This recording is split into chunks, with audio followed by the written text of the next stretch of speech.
We'll see what's up. But I love just hitting the record button and just going Oh, without yeah. the formal little intro. But nonetheless, I'm gonna say what up to everybody. What's cracking, y'all? It's your boy Kyle, aka Track Star, aka Track, aka Trackalack, aka anything else that you want to put with track as long as it's not disrespectful. What's up, y'all? It's the Artist Podcast, episode 7. I know what episode it is. I finally got caught up to it a little bit. I'm really excited about this one. 'Cause, I've had these moments here in Austin, Texas, where I meet people. I'm not gonna sit and act like I've known this guy for long, but you know them times when you meet somebody and you just have this connection that you feel like you've known them for a while, and then you just keep having these conversations like, damn, I'm just like that, or damn, that relates to me a lot. And I don't even think we showed each other our art. I think we definitely within that first moment, like, you have an Instagram, yo, because I Yeah. think you had a camera, and I'm like, yeah, I'll follow you on Instagram, and that was it. Yeah. But the Yeah. conversation was just fire, though. It was just genuine. You could just feel it. Like, Yeah. man, he's a cool ass dude. I DM'd you a couple, like when I actually started the podcast, I DM'd you, and you was one of the first people I told about it, actually. And you kind of gave me a lot of faith that, like, yo, I'm on to something. Yeah. Because I remember those moments before I even started it, I would break down what I wanted the Artist Podcast to be, and some of y'all's faces would light up. I'm like, yo, that's pretty cool. And like that gave me a lot of faith. Like, yeah, I definitely got to try this. Some people are really enthused by it. It was real shit, man. You had, not only did you have an idea and a concept and like, but you had the energy. You have the energy. Like, Thanks, man. it was, yeah, like you said, when we met, it was just, you're one of those genuine people. And I think we were talking about this before. I don't put a lot of energy into fake shit or fake people. Or, can't do it. nah, man. Can't do it. It's draining, man. Right. You spend a year or two doing that and you realize how you don't ever want to do it again. Yeah, but it is going to be interesting as we climb artistically, or as we get to where we want to be in life. It'll be interesting to see how we let that pride down, to not necessarily fake it all the way, but to do things we're not so comfortable with in the social settings. Exactly. What we're willing to concede to Right. get to achieve something. What we're willing to meet what they want from us to get to where we want to be. Right. Which I think about that all the time. Like, is success. That's what I think about all the time. Is like, what is success to me? Like, how do I define that? Like, making a bunch of money, having a nice house in a nice neighborhood with a nice vehicle, expendable cash that I can, just having what I want whenever I want, being able to go where I want. Does that require money? Which I feel a lot of pressure from society comes in saying that, like, that's what success is money and being able to Right. do that. But I feel like I've been able to travel and I've been successful. And I think I told you before, I had a period of time where I had some money and I don't anymore, but Right. it was a good period of time and I enjoyed it, but money comes and goes. And like, I really think does. I had more fun, or I have more fun in times of poverty. Not even poverty, times where I don't have as much, but I'm working harder to get to what I am. So I think I enjoy it more. But like, how do I just define that success to me? I've been asking myself that a lot. Because I have some goals that I want to reach, and some that I want to maintain. And am I successful to myself? Like, or is it? I don't know. I'm very hard on myself. So Yeah, I was wondering that too. defining Yeah. success is Yeah, a difficult. I'm extremely hard on myself. But my bad YouTube viewership. My bad, folks. Let me introduce this dope ass individual. We just got right into it. Like, our conversations be dope. So like, and I'm not the most formal guy all the time, but I got my guy Demetrius here. Really cool cat from all over the place. From Italy, correct? Yeah, born in Vicenza, Italy. Yeah, but he's lived all over. He's been to New York. He's been to a lot of places. He's experienced a lot in terms of the traveling. What I was introduced to was you as a photographer. I'm curious as to know what kind of photography you would label yourself as. We all have our own little individual labels, but what kind of style of photography would you say that you fall into? Shit, man, I don't know. Fair. That's another issue I have as a quote unquote artist is I have an issue labeling myself as an artist, as a photographer, as anything that I do, because I don't always make the most money doing it or this or that, but it's more a thing of passion. And I don't know. I just, the whole thing, like actors calling themselves actors, but they've never acted.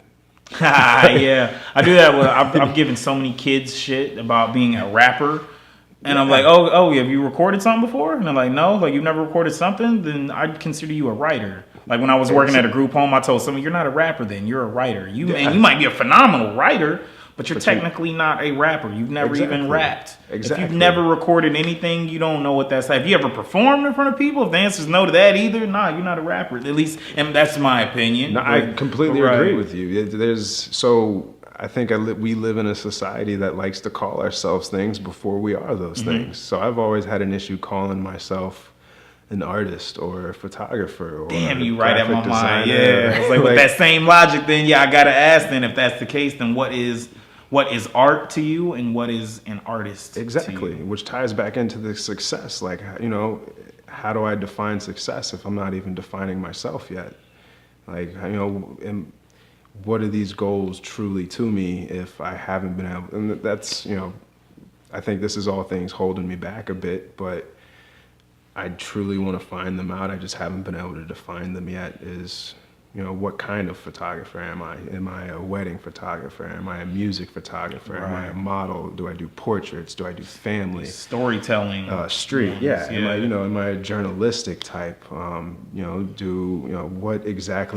I want to do? Because I've been a part of all of those things. I've shot weddings. I've done street. I do model. I do concerts. I've written stories. I've done all of that stuff. So right, and I'm scrolling through and I just see the different. I remember thinking that, like, when we started DMing each other again, I'm like, well, what kind of photographer is he? And I've been thinking about that more and more. You're now the third one I've had on this episode, and each one of y'all are very, very different. Now, the first guy, my boy Camille, shout outs to you, Camille. Y'all's pictures are very similar. Some of them are, in terms of like the portraits, but then you have other portraits where they're performing, or this one right here, they're playing softball. And it might be practice, it might be a game, I'm not sure, but it's almost into that journalistic type style as well. Yeah. Because I can't help but stare at this one in particular and wonder what's going on here, or what's happening, or what's the coach that seems like a coach thinking? Are they encouraging that person? Is that someone on the other team? I don't really know, but it's an intriguing and it's a really great picture. And you have this other one, I just saw this one with a guy on the guitar, or the singer right here, and these really dynamic angles. And that's interesting. I love that personally, the fact that you're mad versatile. I don't know. It's probably something you'll fall into later, I'm assuming, in terms of knowing which one. Yeah, because it seems like the quote-unquote successful photographers, at least the ones that I've run into and met and follow myself, they all find themselves a little market, like something that they're good at, and then they just dive headlong into that. And they get they're really good at it, and I don't know which one I want to go with. Like at this point, I just enjoy meeting people and getting to go out and experience things and recording. Photography for me started as wanting to record what I was doing, not necessarily myself. I don't take selfies by any means, but it was me wanting to record what I was experiencing, what was going on around me. Like I used to journal a little bit and all that stuff, but I've been fortunate enough to travel around. Like being an Army brat, I got to see a lot of the world before I even knew what the world really was. And I think that plays heavily into like who I am and what I want from photography and like as an artist. And like there's so many influences out there, and there's so much. Right. What do you think you're drawn to the most? Not that you have to pick, or is there anything in particular that you feel like you're drawn to the most? And if there's not, what do you think you get out of some of these ones? Like, what do you think you get out of doing the journalistic side versus the performance art pictures? I'd say personally my favorite are like the journalistic, the street shots, the ones that like I tell a story without telling a story, or at least I try to. Right. Like this one with a Goku doll sitting next to a drink. Damn, where'd it go? I gotta send that to myself so I can make sure. I'm going through your Instagram and I'm about to send at least 20 to 30 of these photos to me feel so free. we can throw them in. You've seen it a little bit so I can show the viewers what we're talking about. But It's actually a friend of mine up in New York. She just had a baby a year ago. Is a very talented performer, and she has that and like a little sheep from what is it called? Oh man, I can't. talking think about the of it. Goku doll? Yeah. She has two little things that she puts up there when she's performing and stuff. Yin Yang Twins. Oh shit, that is who that is. Yeah. Yo, damn, this is crazy synchronicity. I was just talking to my roommate about how influential and how dope the Yin Yang Twins might be arguably the greatest in terms of commercial hype. They might be the best rap group ever. They Like I don't think anybody made name me a rap group that made a hit bigger than Salt Shaker or the Skeet Skeet the one. Whisper What's that one song. The Whisper song. they They got- made hits. within that little span of years that they came out and did their thing, they were chart toppers. Like Yeah. their ability to give the people what they want and like And just bounced. Yeah. So fast. Yeah. Like it was great. And they still perform So and stuff. I got to go to Atlanta and shoot a festival down there, and that was a lot of fun. They performed. A lot of artists performed. It was a good time. Met a lot of cool people down there. But that was for back when I was shooting with this thing called Rave Turtles with a friend of mine, Malik, I was talking about earlier.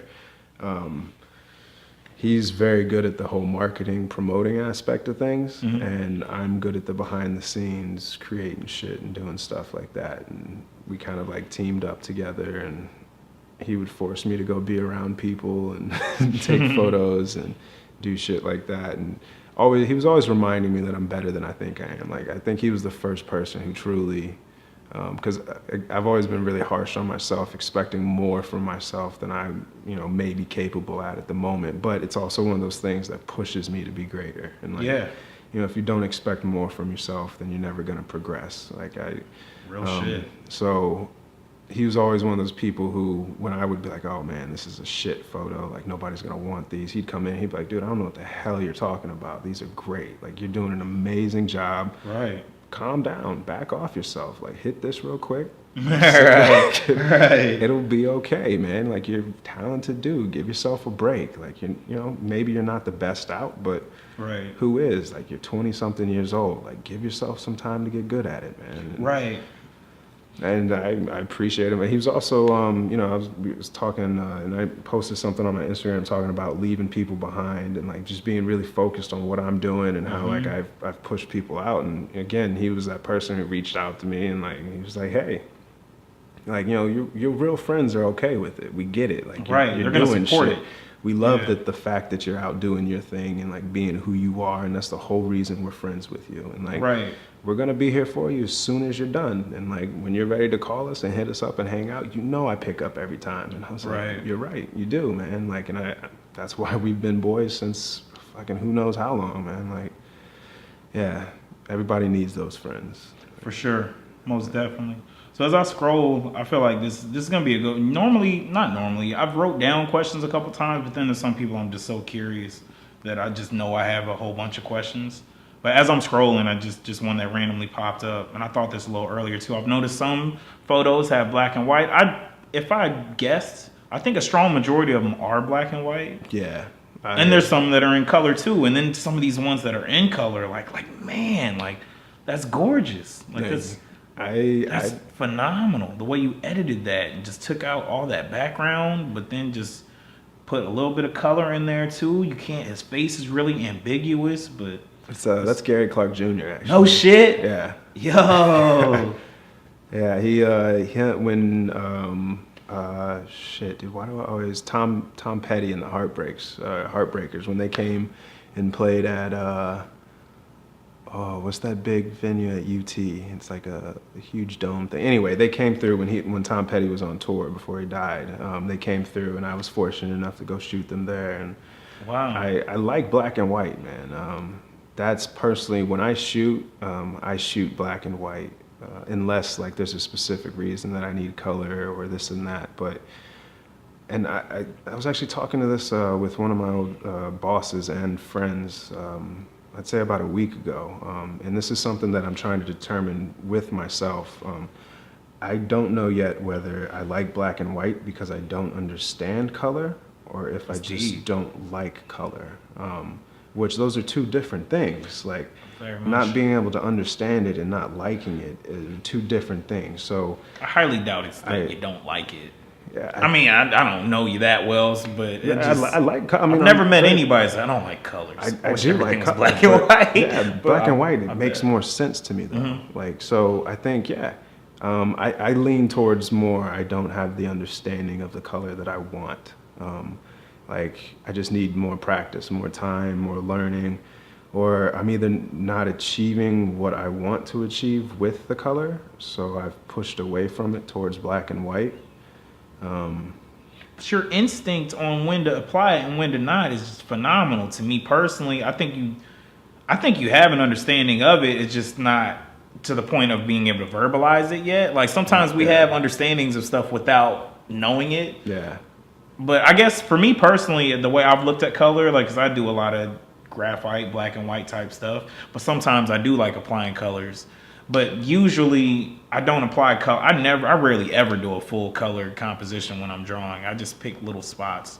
But the way I think about color, I think sometimes color can be a major distraction. I think color can take you away from the essence of whatever it is that you're trying to capture sometimes, because sometimes things can be so bright that it just, like I said, just distracts you. yeah. But something like this, for example, I think this was a phenomenal choice. I think it'd be a great composition, black and white, regardless what you do with colors. It's an amazing composition, just based off of her pose, the way it goes into that pole and goes to that tree, and it just makes this nice movement. You can't help but just circle around and look. But the fact that her hair is just so vibrant, her shirt is matching her hair, and nothing else in the composition has those colors. So it just immediately draws you to her, but it has so much balance. The whole composition does, just because there's those more muted colors, and then that's just that brightness that's right on her. So I think it's perfect. Just I appreciate that. phenomenal choice of making that one in particular in color. So in your mind, do you think about it prior to the photos, or is it just your gut tells you put it in color? Or, I go with my gut every time, man. yeah, I'll keep doing that. Yeah. I'm a big believer in following your gut, and Same.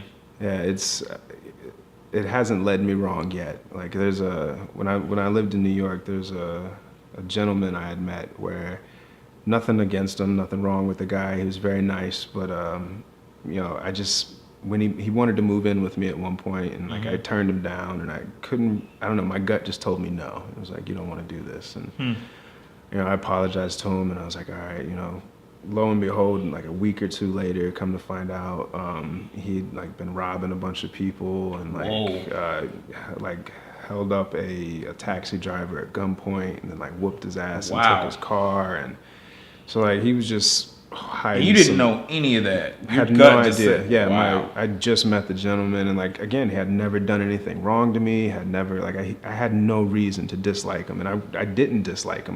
My gut was like, hey, you don't want to be around this person. Right. Later on, that happened, and I was just like, oh shit. Well, so anytime my gut tells me to do something, I do it. Like it's led me right for the most part. I dig it. Well, so to get back to something we talked to earlier before when we was at the coffee spot, you talked about this process of changing cameras a lot, and I just met one of my Topher on the last episode was talking about the same thing. He loves having a whole bunch of different type of cameras. He just feel like you can capture different moods and just different aesthetics with different cameras. Have you always been like that, or how long have you been taking photos to this point of being a photographer, quote unquote, or how long have you been playing around with a camera? I guess I should ask first. I'd say a friend gave me my first camera when I was 23. 23? Yeah, I'm 28 now, so I got my first camera at 23. So it's been 5 years, but I wouldn't consider myself proficient in the camera until the past 3 years. Okay. So my first 2 years, I was exploring, trying to figure out what I wanted, what I liked, what the camera could do, like learning the aperture, ISO, and shutter speed, and trying to figure out like the balance between the trifecta and everything. And But I didn't start doing the Wolf Spirit of the Sun stuff till I got to Texas 2 years Okay. ago, which Damn, it's initially, been a hell of a 2 years then, bro. God damn. yeah, I, initially I had backed out of everything I was doing up in New York and like just deleted everything. And because like I was telling you before, I just run into some very fake experiences and didn't like, what I was becoming and what New York was becoming to me. So I ended up leaving and just trashing all of that, and like, just kind of starting fresh when I got down here. And initially the Wolf Spirit of Sun thing was to like kind of hide my face and like who I was. And I just wanted to anonymously create. And, but me being me, I really like people. So I ended up going out more and more and meeting more people. And I was like, all right, well, I don't want to hide anymore. Like, but I'd still like to keep this, like, so I don't have to put my name out on everything. Right. Because I don't like that shit. I don't like being, I'm not a face person. I'm definitely a behind the scenes type of person, which is weird. I used to do stand up in Richmond, Virginia. I loved that, but not a face, man. That was another thing my friend Malik and me were good at, is he is all about being upfront and like, he'll talk to everybody, put everything out, do all that jazz. And it allowed me to kind of hide in the background and do my thing and kind of just be me without having to, put on this face to go hang out with people or like go, because again, and this is what we were talking about earlier, genuine encounters with an individual. I had a genuine encounter with you. It's not like that with everybody. So going and spending time with people sometimes is draining, and it takes a lot out of you, which this is not one of those scenarios. So I'm very fortunate that we ran into each other. Man, for real though. We're gonna be living in the same apartment complex too. Yeah, that's dope, man. Yeah, that's dope. We gonna be able to crank some shit out, man. Dude, I'm hella excited. We're not even to do anything, but just to vibe and just chill. I love having creative people around me. Me too, man. That's everybody I meet inspires me so much, and to a certain degree, because everybody looks through their own lens, their own filter. They see the world through their own experiences, and they then internalize it and put that experience out in their work. And it comes out so vastly different for every individual that I love. Dude, I can't tell you, there's probably not a single day that I don't look on my Instagram, which is the only like social site that I have or anything. But I don't look, and I see somebody putting something out that I'm not extremely inspired by. Like, which in and of itself being so difficult on myself or so hard on myself, I'm like, fuck, dude, why aren't you putting stuff out like that? Like, you could do better. You could. But at the same time, I'm looking at these people and I'm like, God, that's fucking amazing. You're killing it right now. I love everything you're doing. Like, fucking bravo, like do your thing. I'm so happy for you. But then I'm like, I can do better. Like, it makes me want to be better. Like, I'm like, all right, well, how did they get to this point where like they set up this shoot? Like, there's a photographer I follow, really love his work lately. He's stepped into his own style lately, which has been amazing to watch, because he was one of the first people I met when I came to Austin. And to watch him like finally step into his own style and like do very well with it, is unbelievable. Yes, it's the greatest to see somebody evolve. That's the greatest to me. I love that shit. I don't care what it is. I don't care what you're passionate about, as long as you're passionate about something and you're pushing towards it. And I will be so fucking happy for you. Like, I've told a lot of my art homies that the ones that I deem super talented, or the ones that I look at that could be the one in whatever it is that they do. I've had so many conversations like, yo, if you stop making art, I'm gonna be so fucking pissed at you. Unless you find something else that you love. If you find something else that you love and you genuinely want to do that, I'll support it. I'll still be like, damn, but I will support you as long as you're on a quest to find whatever it is that you give a fuck about the most. I love that. I love watching somebody evolve and grow. Because then I don't know, it's just the weirdest thing in the world. I get excited like I did it too. Like, it's so weird. Like, it's man, it's just like a warm feeling inside of you, like watching that person get better at what they do and like become more comfortable in it. Yeah, it truly is. Because I think part of that like getting excited for them and like for yourself and everything is because you see that if they can do it, you can do it. Like, I mean, not to say that it's so simple that this. No, they put in the time and the effort and this, like they worked hard at it, and like that's what it takes. Right. Hard work, dedication, like, and you're like, oh fuck, man. Well, if so and so can put in the dedication to reach this level, then why can't I? I could totally do that. I just have to have a little discipline.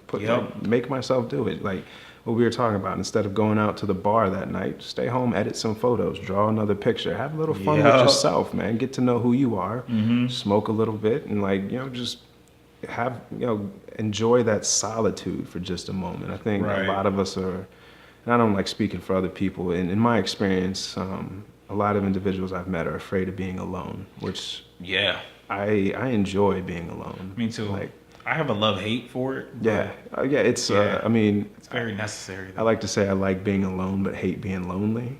Ooh, I like that. Yeah, it's like I'd like to have someone like special in my life that I could share moments with, this and that, but like at this point I truly enjoy my solitude, and like until I find that person who's can work their way in and like we mesh that well to where I'm willing to like give them my solitude as well, then it's just part of what it is. But I don't know. I've also seen a lot of people I know go from relationship to relationship to relationship. I did that until this last one. And I never understood how they could figure out who they were as themselves rather than who they were in that particular relationship. And then if you go from one right to the next, you're trying to figure out who you are in this relationship rather than who you are as yourself. You're filling a void. Exactly.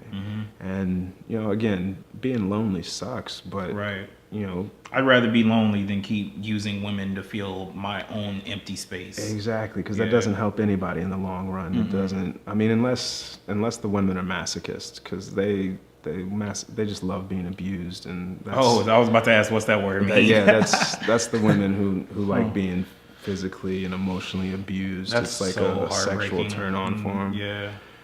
Everybody gets off how they get off, man. I mean, I don't want to put them down. If you genuinely like it, then sure. Yeah, I'm happy for however people decide to please themselves. Right. Man. If you can find something that makes you momentarily happy, get it. But besides the harder stuff, like some of that stuff won't. Right. Some of that shit, you're like, whoa, hold up, time out. Right. The momentary happiness ain't worth it. Right. Yeah. Like just put the dog down or whatever. That's terrible, but it's funny at the same time. I feel you though, man. There's a guy I was talking to him this morning. Is a guy that I'm definitely actively trying to recruit. I haven't met him before, but one of my best friends told me I need to meet him, and I trust his judgment so much. So I'm like, all right, this guy's clearly a good guy, and he's definitely a dope ass artist. So I'm definitely trying to actively recruit to meet up with him at some point and get to break the ice a little bit, and then do a podcast episode too. And he said he's already down and shit. I'm definitely like pushing the button to try and get him. He invited me to go to this thing tonight. And he said something about he's going to be paying. Tonight? No, tomorrow. I think it's tomorrow. Or tonight. Yeah, I don't remember. Besides the point. But he mentioned something about painting before he went to that. And I'm like, well, do you always paint by yourselves? I'll be honest, bro. I'd rather go watch your process and do that than sit around a whole bunch of people that I don't really give a fuck about. Like, I'd much rather... And I hate that I do that sometimes because I shouldn't assume that I'm not going to give a fuck. Who do I not give a fuck about? I give a fuck about everybody. But like we said, the fake conversations, and I don't care to go meet 30 random people just to meet this one guy because I'd be going there just for him. I don't care about nobody else in that whole scenario. I can maybe meet the woman of my dreams right then and there. But besides the point, I guess I have a focus that I'm on, and when I'm on that focus, I just want to get to that. Like, I'm not going out to meet a whole bunch of other people in that mode. I just want to chop it up with him, for real. Yeah, like, I think I'd rather just be in my crib. That's how I am, man. It's hard to get me to come out of the house sometimes. Like, and I love my friends, but they'll invite me to like go see a movie or just come hang out and drink a beer. And I'll turn them down just to sit in my house and like edit some photos or draw. But I really appreciate the invites. Yeah, no, I love them for it. I love them to death for it, and they know that I do. And like, but it's so much easier to get me out if you're like, hey man, you want to go You want to go spray paint. You want to go do this. You want to go draw this. I got some new chalk. Let's just go like Right. tag some stuff somewhere. Like that'll get me out of the house way quicker than just inviting me for a drink, Will. Like to work on a Right. project or do something or help. Like that type of stuff is the way. Yeah. So friends will invite, like, hey man, I'm going to the bar tonight. You want to come out and drink? I'm not a big drinker as it is. Like Same. alcohol makes me tired, and when I do drink it, there's only one reason I am drinking it, and it's to get drunk. So Right, yeah. I'm turning into a casual drinker a little bit, but it always feels like, why am I doing this? Yeah, Like, yeah. for what? I don't- yeah. I'm not getting lit. I feel like I'm wasting calories and all types of other shit. and money and just time Yeah. and so I'm not big into the bar scene or like Word. that whole shit. So it's really difficult to get me out of like. Tomorrow I'm gonna meet with a woman who's sponsored by a skate shop. That's Do some dope. photos with them and maybe some video and stuff like that. But really cool people. I met them in San Marcos. I was just biking around, saw some people skating at the rink, or not the rink, but the park down there. Stopped by. I was like, hey, you guys mind if I take some photos? It was a group of women, so at first they were kind of like, who's this dude Right, yeah, showing yeah. up asking if he can take photos, and like. But I was also in biker gear, so I was wearing those super short biker shorts and like just like the tight, skin tight, like little like breathable shit, like the helmet and all Yeah. that. And they were kind of weird. But then Right. took some photos. I didn't really like mess with them much. I showed them what I took and everything, and then later we ended up being friends, and they're really really nice people. And but yeah, so I'd rather do shit like that than. So it was at a skate park, right? Yeah. Did you post some of those? Yeah. 'Cause I scrolled through some of those actually. Yeah, that's them. They're very. Okay, how do I get to the IG without you? Oh, you got the password. Okay, fair enough. I definitely want to talk about this in a little bit, but in the meantime, I'm trying to find that and hunt that down. But while we're The person in that photo, by the way, when you just talk, she just left for Grenada. a word. Yeah, her boyfriend went down there for school. She's gonna go down there, hang out, or spend some time with him, and kind of get that experience down there. Which, unbeknownst to me, yeah. Okay. Yeah. All right, go ahead, proceed. Right now, what is it? What's the place that's right across from Grenada? The country. I can't think of it. It's not. It's not gonna come to mind. It's not there. Yeah, I'm Anyway, bad with my it's- geography. the world's most dangerous place right now. And she's like moving down there, and I was like, Whoa. be safe, please. Yeah, for real though. Be safe. And she's like not worried about it, and I was like, yeah, but be safe. Right. My brothers used to always tell me, you don't gotta be scared to get your ass whooped. Exactly. They Exactly. used to like, at the little brother, I'm not scared of you, little nigga. Your fear is totally irrelevant. Yeah, Like, it's- you don't have to be scared. I'ma still put it on you. Like, Yeah. I used to hate hearing that, but now I say it so much. Yeah. So you don't gotta be scared. I mean, truthfully, it is a good lesson. Like, it's like fear doesn't mean that it's not gonna go wrong. You can be completely fearless and get Yeah. off switched right now. Confident as you want to be, things can still go bad for you. Yeah, it's very humbling. Yeah, for sure. So at what point of your photography did you get into this taking photos for famous figures, or are you even taking the photos for famous figures, or are you just some guy in the crowd that happens to get super close every time and takes a dope picture of the Yin Yang twins? So through different like online publications or different what are they called? PR agencies or Sure.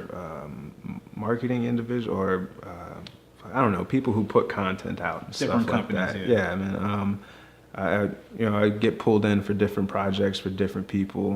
One I do right now is for Track Rambler. That's an online publication.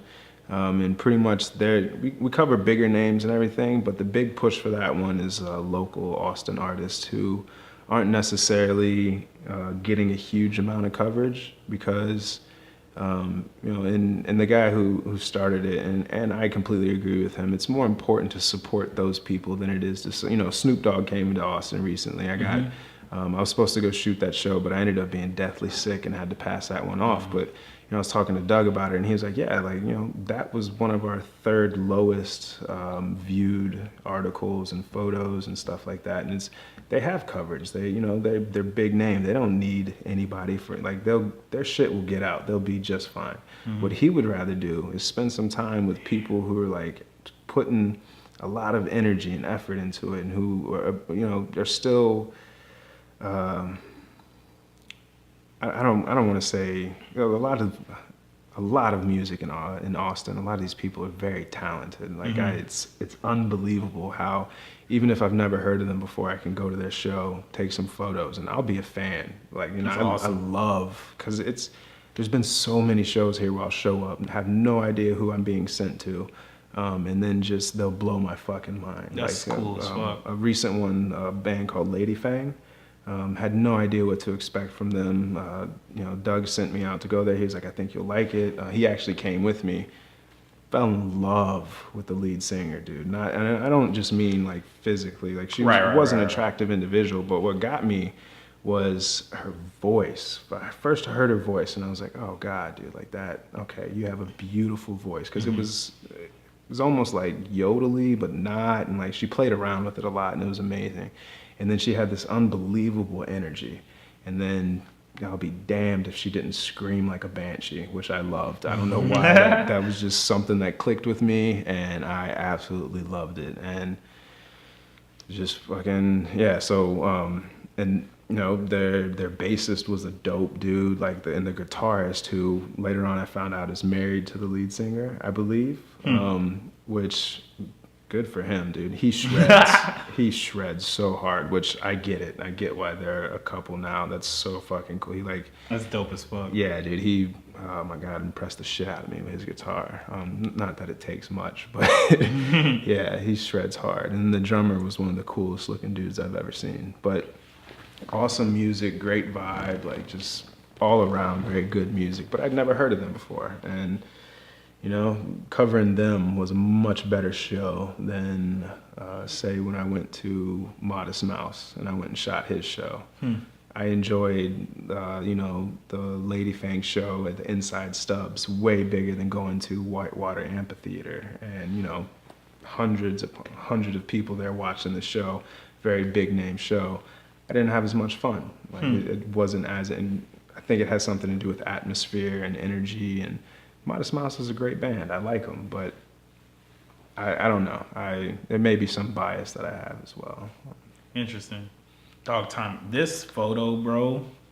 Like, well, there's another one that I liked a lot too. Back on the skateboarder rollerblade tip, bro. Your instincts are incredible. Like, I don't think, small little tangent, but I don't think I've ever met a photographer that, not to say that none of the other ones aren't versatile, but I've never met a photographer that does so many different things and does them well, like very well. I appreciate whether that, it's the action shots or stuff like this isn't an action shot. It's just an amazing composition.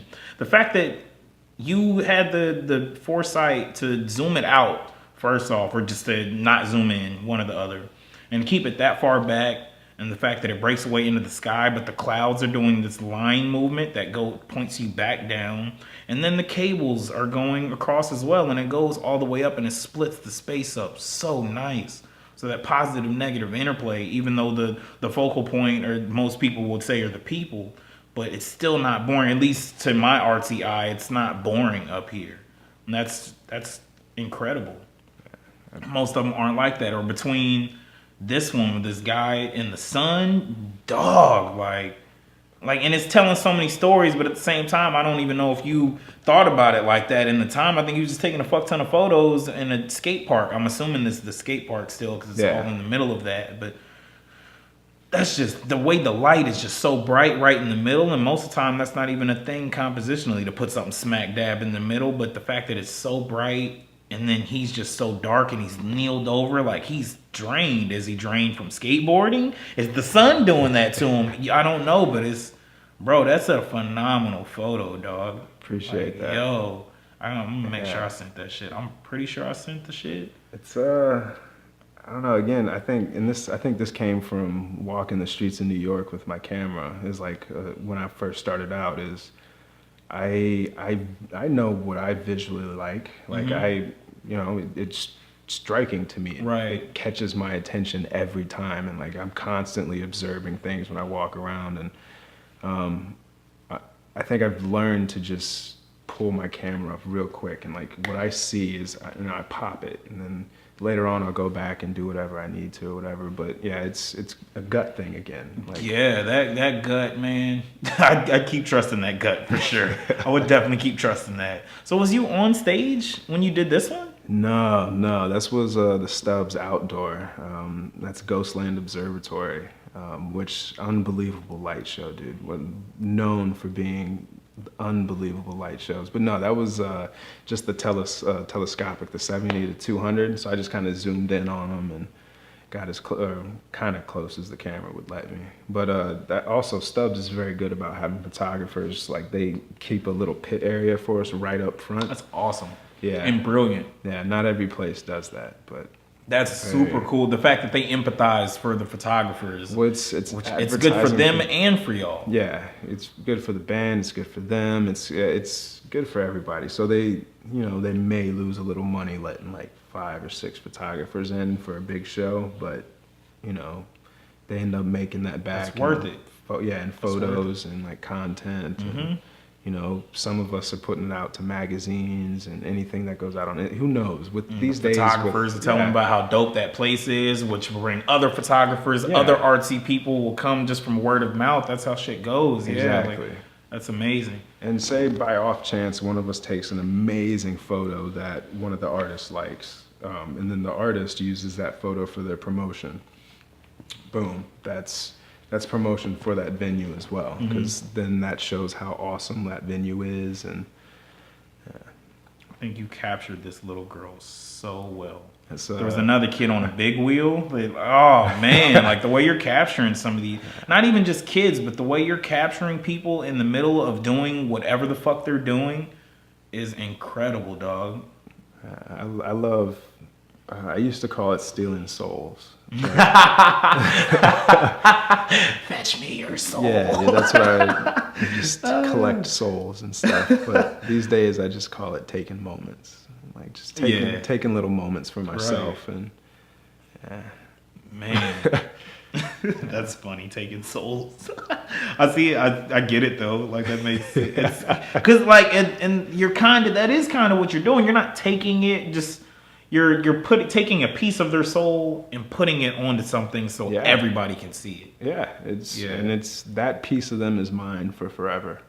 Right. Or at least until. And then when you put it out, it's the world's. Yeah. It's not even just yours anymore at that point. It's for everybody to get to see that person's spirit in that one little essence. It's crazy how far reach social media has these days. Like, I'm old enough to remember before that shit, like how it wasn't like that. Like you had the internet and like you make a website kind of, and like maybe your shit will get out, and then there was Facebook and YouTube and like all the. I think YouTube came before Facebook, or maybe it was, I don't know. It was around the same time. Yeah, and then next thing it was MySpace, and like everything was just blew up, and then. Next thing you knew, somebody from fucking Taiwan could be seeing everything that you do as soon as you put it out. And like, isn't that crazy? Yeah, like there's the insights on Instagram and stuff. I love that. For some reason, I have some strange little pocket of followers in London. I've never been to London. I got some people in the UK too. Yeah, it's odd how that works, right? And it's very, I don't know where that came from, but I mean, I follow them back. I'm very appreciative of it. They're also very talented people. I think one woman is like a stick and poke tattooist. But yeah, there's like these little pockets of random places. There's a gentleman in New Zealand who I've made friends with. I actually sent him something. I need to check if that ever got there. Last time I talked to him, he actually had not gotten it. But the UPS said that sometimes things take a long time. And, he lives in no, he's not in New Zealand. He's in New Zealand.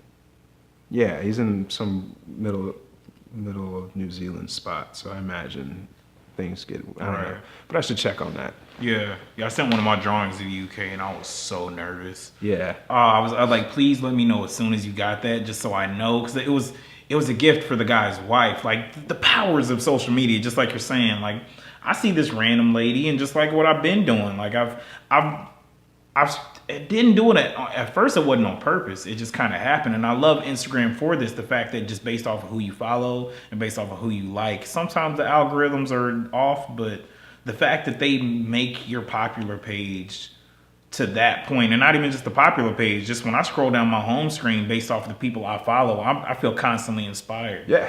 And every time it can sound narcissistic as fuck, or I can sound like have a big ego, but whatever. Every time I look at somebody's page, it's essentially like, it's not a tryout, but it kind of is. It's like, how much can you catch my attention? Based off of, as I'm doing this, based off of how many I see, and I'm like, yo, that's dope, that's dope, that's dope. Then I'm gonna go up and hit that follow button, because then I know you're not posting 50 posts before one that I fuck with. Yeah. And it's not a personal thing when I don't follow somebody. It's just, I just want to make sure when I scroll every day on Instagram that I constantly see something. I want to be inspired, man. Exactly. I love my friends and I love the people I've met, but like I don't all. This is why I left Facebook and like all that stuff. It's like I don't necessarily care about how you feel about the world's like views today, or like your political opinion this morning when you wake up. Yeah. Don't really care about the food you ate last night. Don't care about the 5,000 memes that are gonna get a fuck ton of attention versus the stuff that us artists are putting our souls into and gets no attention. It's like, what? Much rather see my friends doing their thing, or see a picture of a friend playing a show last night, or someone working on something, or work in progress and all sorts of stuff. Yeah. It took me forever to find that. I just got to scrolling and I didn't think, wait, Kyle, send these to yourself so you can have them. Yeah. Yeah, it's and it's not because I don't care about the people. I just And another reason I left Facebook and all that is I was finding that like I would run into the people in my travels, and like they would already know what I had done and like where I'd been, and like I knew what they'd been up to, and like we didn't have anything to talk about. Now, when I see somebody I haven't seen in 2 years, it's like, hey man, what the fuck have you been up to? Like, where have you been? What have you been doing? Tell me about your life. You had a child? This is yours? Holy shit, this is cool. Like, come on, talk. Like, and we spend time talking to each other and connecting, rather than being like, oh dude, I saw you went to this place and I saw you did this, and then like that was cool and I liked that, and then silence. Mm-hmm. And it's like, well, you already know what I've been up to and like all that, and I guess peace, man. Like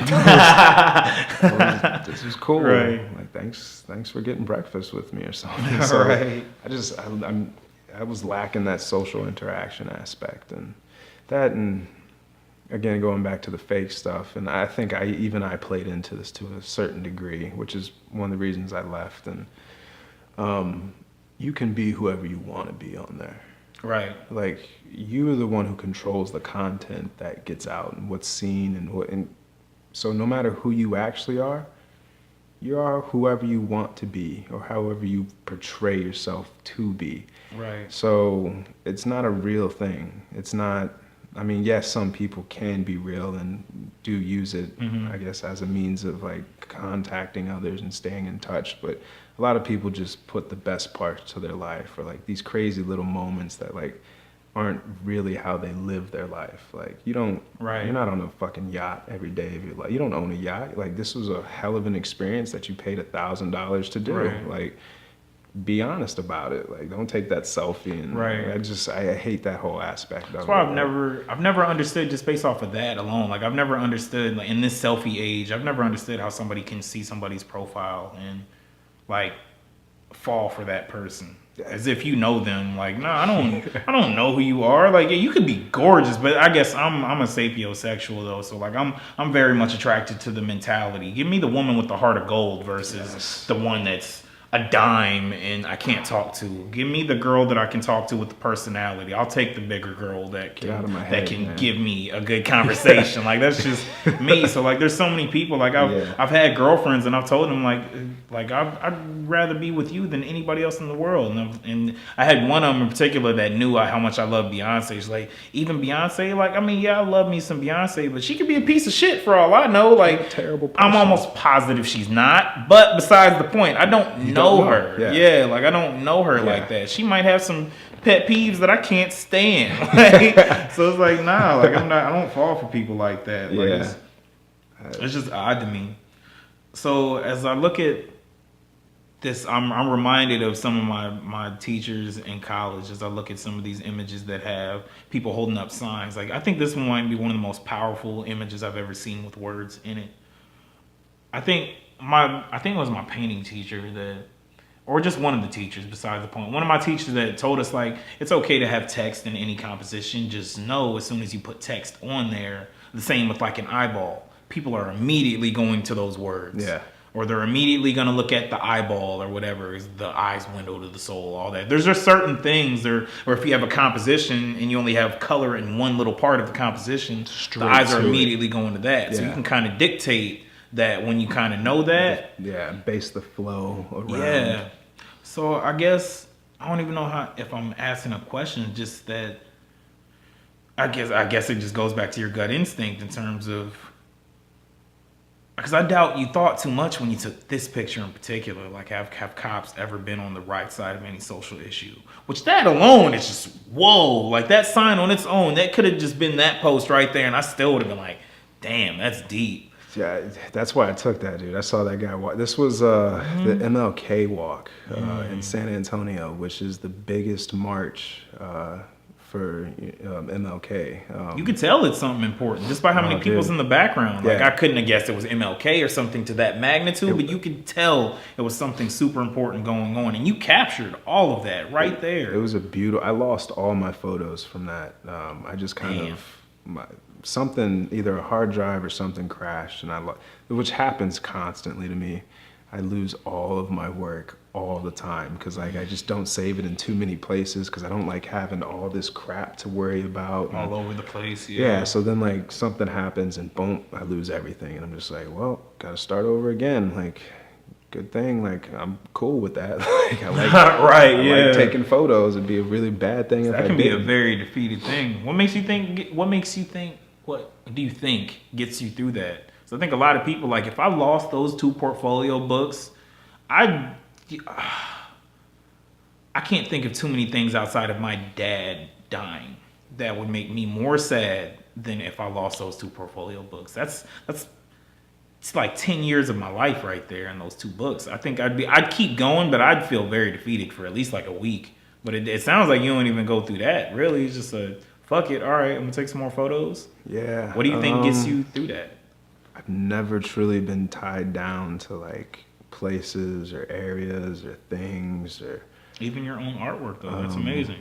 Well, it is what it is, and it has its own life, and not everything lives forever, and not everything is meant to. So I used to be big into, again, I tell a lot of stories about New York, but one of the things I used to do in New York is I would get these blow up, like little air balloons, and you just blow them up and then tie them off, and I'd go into the subways and I'd draw pictures on them, and I just like release them into the subway, and like I'd stand there and watch, and like sometimes you just get people who kick them around, this and that, and then occasionally you'd get one person who like picks it up, sees the picture, smiles, and then just lets it go and keeps moving. And that smile was worth the 30 minutes I waited and stalked people to like see that.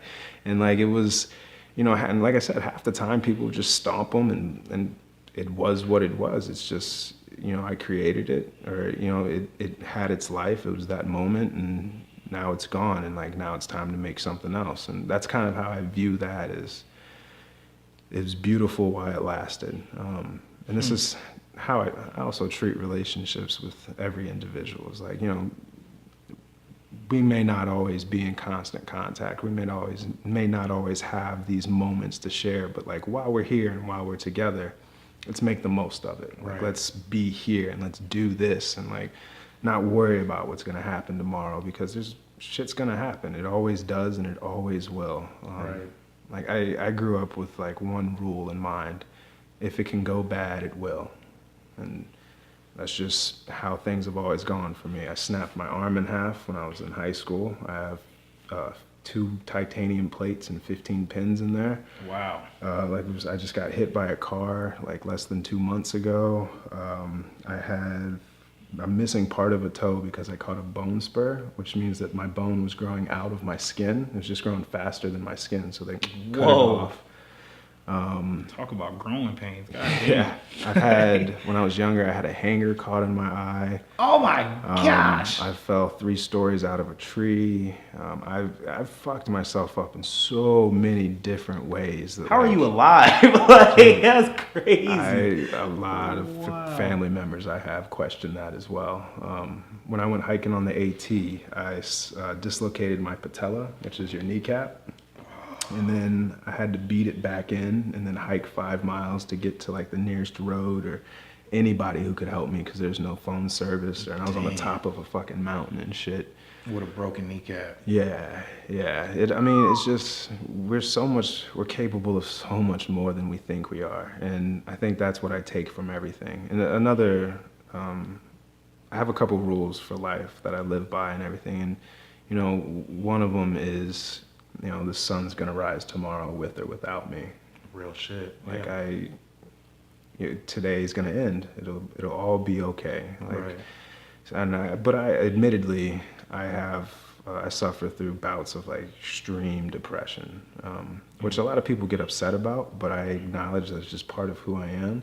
And in that depression, I believe I create some of my greatest like artwork. Nobody may ever seen it. Like half the stuff I've made, I've destroyed myself because it just is what it is. But in that depression, I get so like I'll start writing music again. I'll start drawing again. I paint. I make videos. I do all sorts of like different projects, and I make all these things because I'm feeling things, and like it's in there, and you know, it just needs to be expressed. And sometimes it's not for other people or anything.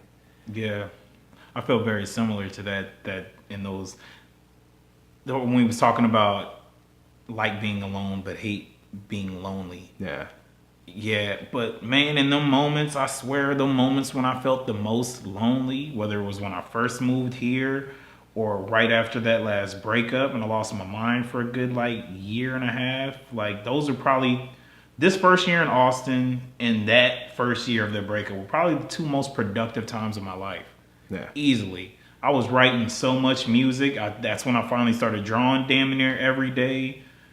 When I moved here, I didn't have a purpose yet. I didn't know what I wanted to do. So I just took to Instagram and drew like every fucking day. And that's when the following started going up a little bit. And things just started falling into place. And it was so crazy. Had those moments not happened, especially that breakup, I'd argue I'd probably still be I'd probably be even more lost than I am now. Yeah.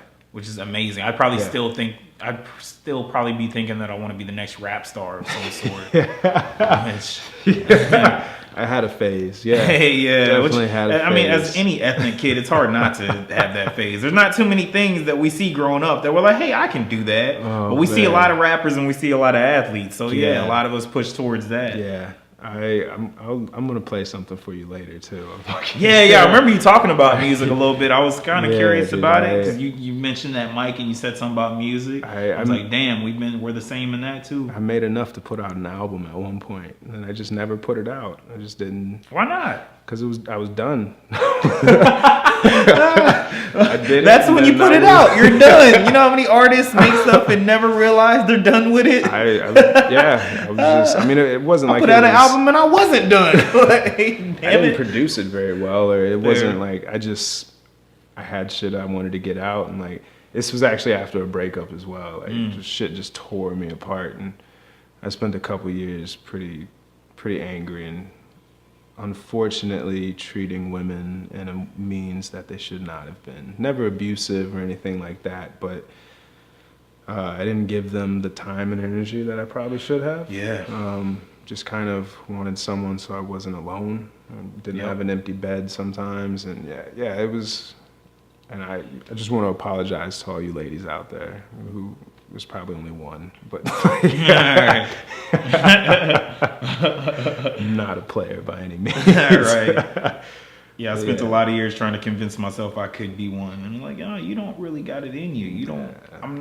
I care about people too much. Like I'm terrible at it. There's so much to keep up with when you start like doing all that. You got too many people going on, and like you told this to this person and this person to this, and Man, Right. I don't got the energy to keep up all those personas and facades and shit. Like I got this one person that I'm like barely being. Right. Yeah. Right. I'm too focused on me for Yeah. all of that.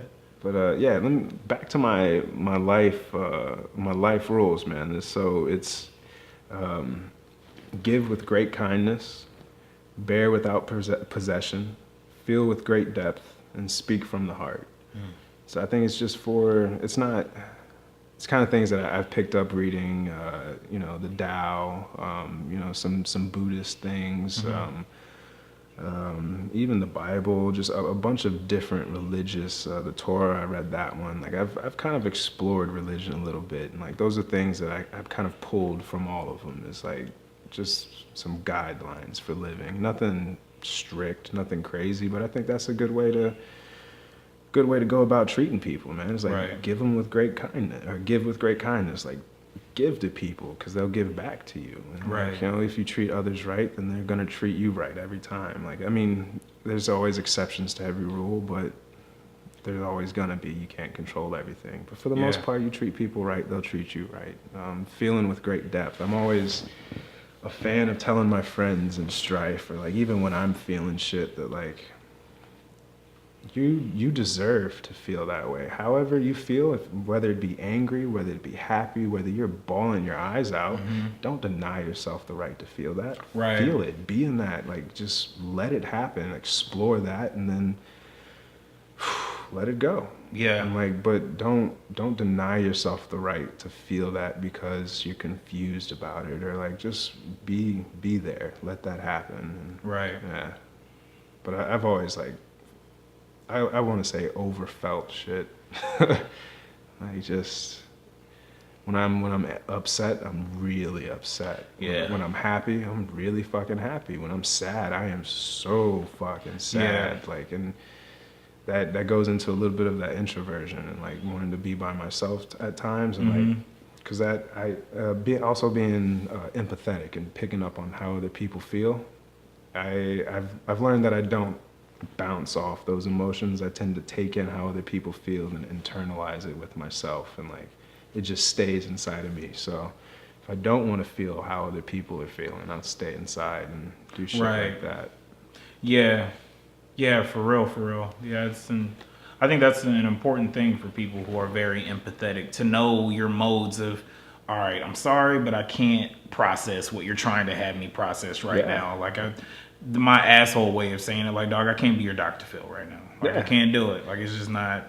And I don't necessarily see it as an asshole thing. I mean, you can be there for your friends and everything, but there's moments when like if you can't handle it, be honest and Right. like say it. Like I can't do this for you right now. I'm sorry. I love you to death, but right now I can't handle what's going on with me and pull in what you're dealing with. Right.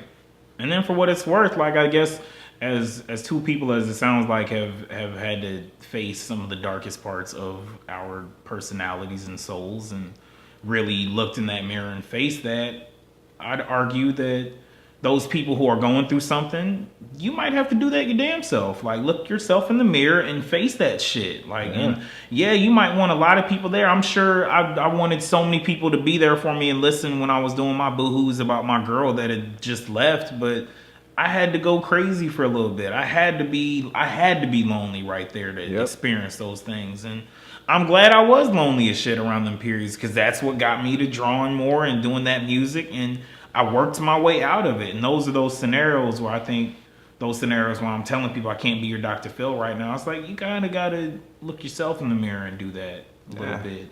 And so many of us, those people who are very empathetic, we can try and save people all day, but it don't work like that. They got to want to save themselves. Yeah. You can give them a pointer, but they don't even have to listen to it. Shit, like, fuck it. They got to just do whatever it is that they do to get through that. And some will get through it and some won't. You can hope and pray that they get through it, but there's only so much that we can do to help some of those people sometimes. I think it's, I don't know, trying to find that balance of when to help somebody or when to attempt to give that effort and when to let them kind of just do it on their own. Yes, It's tough. Some people are never going to learn to swim if you don't let them drown. Man, yeah. I was thinking like the bird getting pushed out the nest. Like you can't support them and flap the wings for them. They got to do that, and they're gonna drop for quite some time. And that drop's scary as shit. But Yeah. they got to figure out how to flap them damn wings, or Yeah. they're gonna crash one or the other, yo. And so many people can help support it and do whatever they want, but eventually they'll go through a period in life where they have to face it themselves. And depending on how many people they had to help face them shit for them, I'd argue it's going to be even more tough for them. Because if they had a fuck ton of people being a kickstand for them, They're not going to know how to cope with things. And right? in my opinion, that's when alcoholism. I mean, and I don't want to say that drug abusers are wrong, because I don't believe that. I think that we all find ways to cope with our realities, whether it be being a shopaholic, whether it be eating too much, whether it be turning to heroin, whether it be smoking weed, like whether it be you drinking a beer at the bar every so often, or having one when you pop it at night, whether it be smoking that cigarette, or like, everybody copes Morning coffee with something. We're all addicted to something. It's whether or not we admit it to ourselves that we are. And, everything in moderation as well. Like, if you can control that coping mechanism to where it's not affecting your day-to-day life, and like, I mean, to a degree, everything is going to, but to where you're not like, it's not pulling on your financials crazy. It's not, it's allowed to pull on your own financials. If it's affecting you, then it's your life, your own choices. Do what you want. Like, it's your life. You're allowed to live it how you wish, but as long as it's not affecting others around you, and you're not pulling down others and stuff, then I don't necessarily see it as a problem. I've met one of the most high-functioning heroin addicts I think may ever be. I mean, hot take. Dude, when I met him, I had no idea. Like, you would never guess when you meet him. But, after I knew him for about a year, I'm not going to use any names or anything. Of course, He's a businessman, works for a very prominent company. But lie to you not, man, has track marks through each of his toes, and and I mean, he spends a fair amount of money on heroin, but also makes his company the most money. He is the hardest working individual in that company. So he's just found a way to balance his addiction with his life, which that is where a lot of us fail at, is where we don't know how to balance our lives. We just, I really like this, and then we dive into it and get so caught up in it. Yeah, and it took him a long time to like kind of eventually like come out with that, but we hung out a lot. He's a cool dude, and I was just like, holy shit, man! Like you what? And he was like, yeah, man, like 5-6 years strong, like just. And you wouldn't even know it. No, that's amazing. Think about how many people there are in the world like that. Or how many people would hear the word heroin alone and want to be offstandish to that or judge that guy. But he's a great man. I know a ton of people that smoke weed so much that they're taking their life down a fucking hole. Yeah. And who am I to judge the heroin guy if he's on top of his shit? Like, who am I to judge? A great uncle. His family loves him. I don't know if they know that he's doing heroin and stuff. Probably like not. That. But like, he's like Batman. He's loved by everybody. I mean, he takes besides the heroin, takes very good care of his body and stuff. Like, he's a vegetarian, and he was one of the first people to actually start getting on me about eating meat, and like, being like, well, if you're gonna do it, at least choose a healthy source, or he made me consider what I was doing. But yeah, dude, it's all about just taking care of your shit and balancing those. Real shit. That's tough, yeah. And that was a word from Dr. Kyle and Dr. Demetrius. That got a little deep, but that was a good combo, though. That was dope, though. I haven't met not that I know of, I haven't met a heroin addict. I've met some people that are on meth, though. And yeah, that's a deep one. Yeah. But I don't know. As I stare at this photo, because I've seen these a lot. I think the first time I recognized one of these photos in particular was Childish Gambino's Because the Internet album cover. Half of it was one color, half of it was the same. Mm-hmm. What I'm curious about is that process on how to get that. Was this in a particular room, studio type vibe for this picture, or was this all digitally done? It was all digital, man. Wow. So that was just a regular photo. You took a red light, put it to her face, and then took a green light, put it on the other side? Yeah, so that's Boss. my friend Sarah. I hit her up one night, and this is actually my other friend Malik's wife, who she's also been one of the biggest supporters in my life as well. Awesome. They've just helped me get through my own demons and shit so much. But yeah, I hit her up one night and I was like, hey, you mind if I come over and we do some photos? And she's a beautiful person, fun to hang out with, and like she's always down for that. So I just literally brought over my camera, brought over a desk lamp that I had a red light bulb in, and then she had that other light. And I think we were in her kitchen, and I just turned off all the lights. Oh, so there was one light, a red light somewhere. Oh, okay. Yeah, okay. But I wouldn't say that they were that vibrant. They were kind of like, I kind of played around with the colors a bit and like pulled them up and everything. But yeah, just in the kitchen, turned the lights off, brought a red light over here, and put the other one on, and then just stuck a camera in her face and made her look in directions until I was happy. Fascinating. So we touched on something earlier, not in the episode, but we was talking about the noticing of when, and I've talked about how I've noticed it too on my Instagram, when you take a photo of a woman, especially one that's either A, doesn't have as many clothes on, or B, is just plain gorgeous, versus anything else. The one with the women is gonna get a ton of attention. Yeah, every time. How do you feel about that personally? First off, I guess. I don't know. I think I'm trying to understand it. I get it. Beautiful people are fun to look at. Right. Everybody, and a lot of, the whole thing, sex sells, and not to put women in this category that the only reason those photos get so many likes is because they're, sex and this and that. I don't like to sexualize women. Right. A lot of photos that I follow, like they may get big follows and stuff, but they're also very artsy photos. They just happen to have an attractive woman in there. Like they're very well done. And that's not some woman's fault for being beautiful or for having nice curves or not by for any means. Not liking that many clothes. Shit, some people are just like, fuck clothes. I don't want to wear that many of them. But yeah, and they have that right. I can't say I get it. I'm trying to understand it. But I think it has to do, people like attractive things. I mean, it's what's shoved in our face every day in magazines, on TV. So it's something we've become comfortable with seeing. So therefore we gravitate towards it. Right. I also was an individual who, until I'd say like the past 6 months, I didn't do photos with models. I didn't like playing around. I never wanted to be that guy.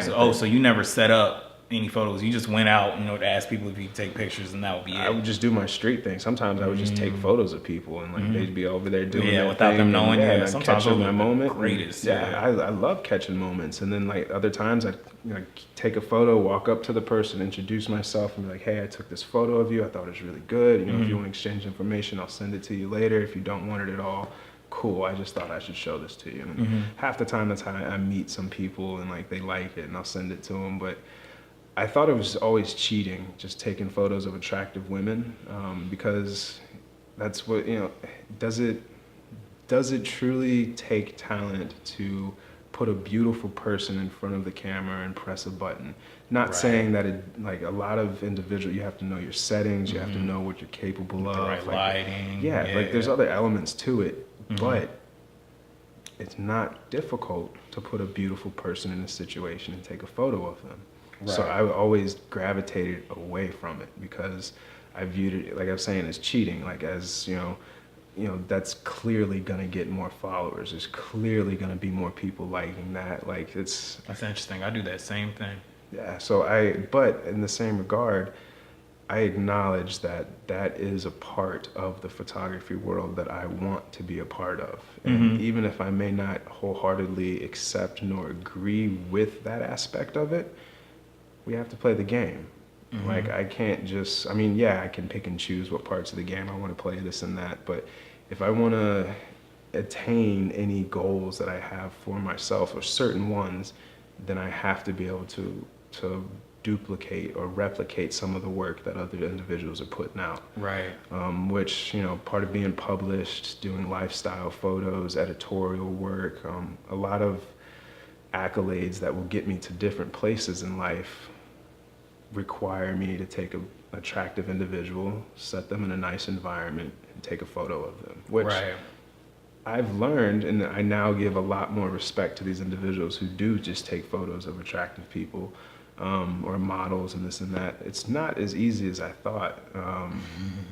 There's a lot of people-to-people interaction. Like usually with street photos and concert photography, they're doing their thing. I just have to know my settings and pull back and wait and capture those moments. Oh, I get what you're getting at. Yeah. And in regards to like models and stuff, I have to create that The moment. whole environment. It's not just happening. It's not an organic situation. It's something I'm Right. forcing, and I have to make it look organic. Damn, that's deep. So when I caught on to that, I was like, oh shit. Respect dude, level like, raised yeah, for those art. That makes a lot of sense. And I instantly looked at myself and I was like, man, I was like turning these people down because and not turning them down, but like kind of looking down at them. And I was like, who am I to look down at anybody? Like, Right. art is an art. And Right. it's an aspect of it that I didn't understand. And now that I do, I respect it more. But so it's the whole being able to communicate effectively with others while still creating that thing and like producing something, not just letting it happen around you, but actually producing a product. Or like it's a really so I've done some food photography and stuff, and that was a whole monster in and of itself, because from start to finish you're making everything. Like you may have like some oranges or here and that you like set as props and stuff, but every time you place something somewhere, you have to consider, what angle am I going to shoot from? Will I be able to see it from this angle? Can I do this from this angle? Can I, is it the best way to market this product through this? Or it's unbelievable. So I have a whole new respect for food photographers as well, because that shit sucks, man. Yeah, I caught some of that too. There was one in particular. I just didn't think it was gonna be a point of conversation, but I noticed that too. Like some of you have still life photography, and you have some other ones where it's not.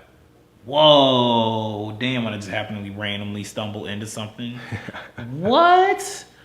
You caught that? Is that a raindrop? Yeah. It was. I woke up one morning and didn't really have anything to do, so I rolled myself a spliff.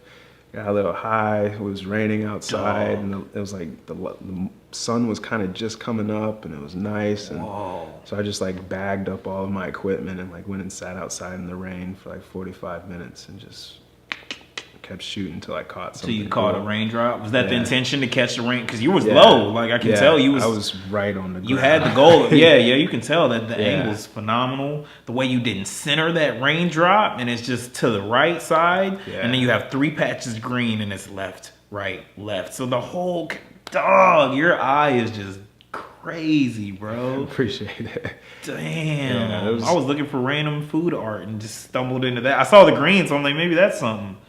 Wow. One of my long-term goal with photography is I want to, and this is most photographers, National Geographic. I would love to be featured in one of their magazines and go do some wildlife stuff. And part of that is learning to be patient, just sit around and Right. kind of wait for your moment. And I'm not always good at patience. Same, man. Same, yeah. The older I get, the better I'm getting at it. So there's so many things I was impatient for, and then I got it, and I'm like, oh, I didn't want that. Also, if you go through there, I don't know if you've been like looking at likes and stuff, but there'll be moments where like there'll be like a week or two where I'll have 200, 300, 400 likes on like groups of photos, and then it goes back down to like 30 or 40, and then I don't get like what's going on there. Like it'll just jump. A photo will get 200 something, and then like the next one will have 30, and I'm like, I don't like it's from the same event. So like, I was gonna assume it was because of your versatility, like I was saying with the Arya Stark post I did. It'll just have a bunch of like, so those you can kind of predict with like, but sometimes it's just random things that'll just, and it'll be for like a week, all of my photos for a week. And then the next week it's just, so I'm not sure if like it got tied into some algorithm somewhere and was just getting a bunch of exposure for some random thing. Yeah, that's what I like about Instagram is you can see progression. Like that's back in the day. Right. Still nice though. That was the Botanical Gardens in New York. I went on a date with my then girlfriend Bella, and yeah, at the end of that day, she yelled at me. It was such a weird experience, dude. We spent the whole day together, and then at the end of it, like I had some photos to edit, and so I put a movie on. I pulled out all my markers and stuff like that, and like we were hanging out. I had a studio apartment at the time. We were hanging out at my place, and then I put a movie on. I started editing my photos. We were like watching the movie and hanging out and smoking, and she was drawing. And then at some point, she just got mad at me and was like, "If you don't want me around, just tell me."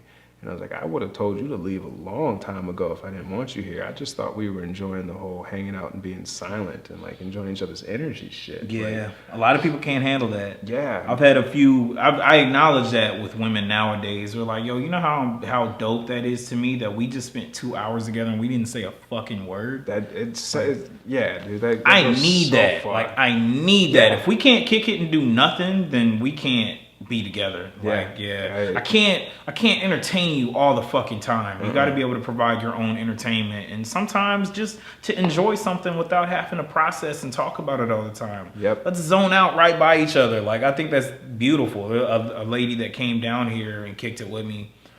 And she came here for me, to see me. She came from Missouri to kick it with me, and I thought that was the illest shit. And within one of these days, and she didn't even have to be okay with that. And I would have understood just because she spent her money to come down here. I didn't spend no money for that. She just did it. We had this one day within this 4-day weekend of sorts.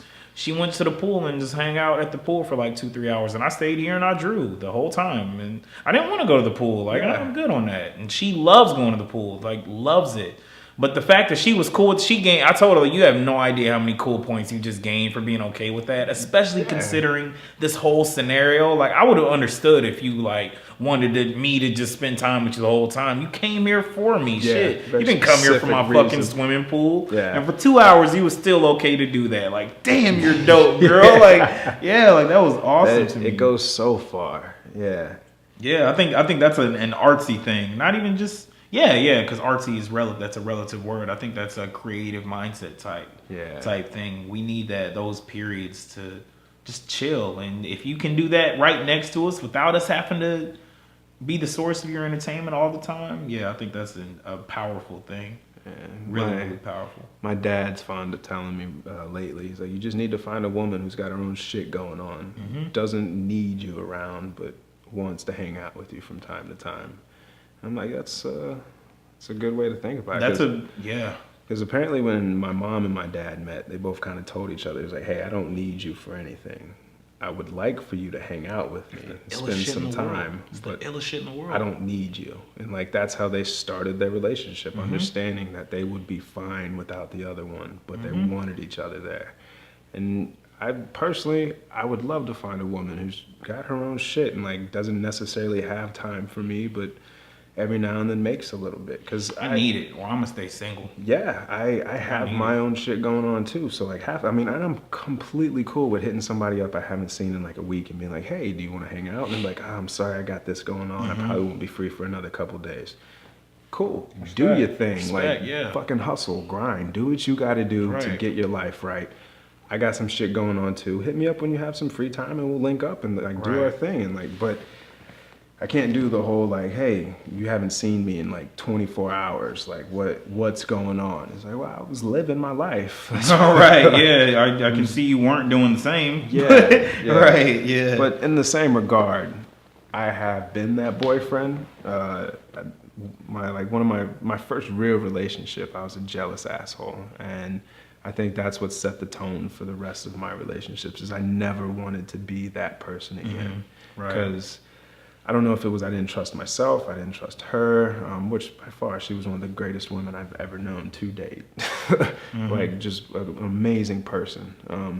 But there was some lack of trust or some lack of something, and I don't ever want to be that person again. So now it's kind of like, do your thing, I'll do mine. You're a grown ass person. If you make these choices, you understand that the consequences are this. Same on my end. If I make these choices and that leads to us not being together anymore, then that's completely on me, and I have to deal with the consequences that come along with my choices. Right.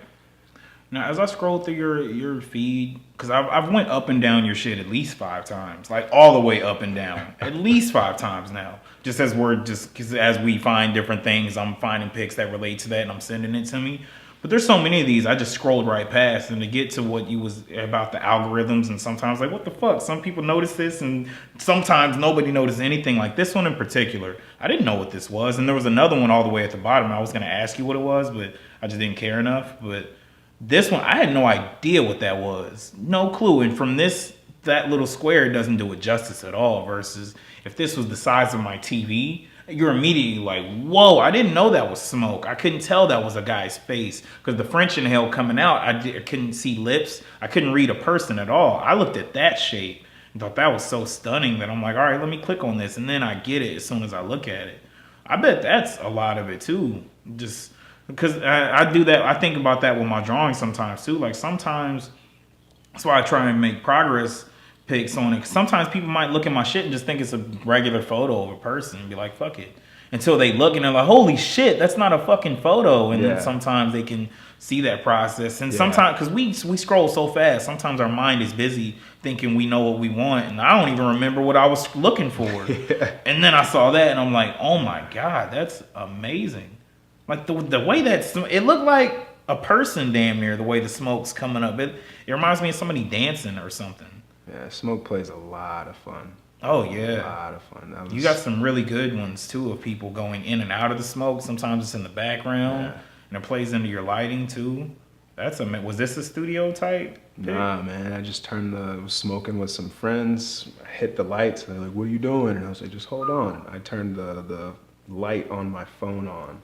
And then like set it up perfect because it's a dim light. It's not super strong. Yep. So then I figured out how I liked it and where the best way it was, and I was just playing with light, man, just having some fun with smoke and light and hanging out with some friends.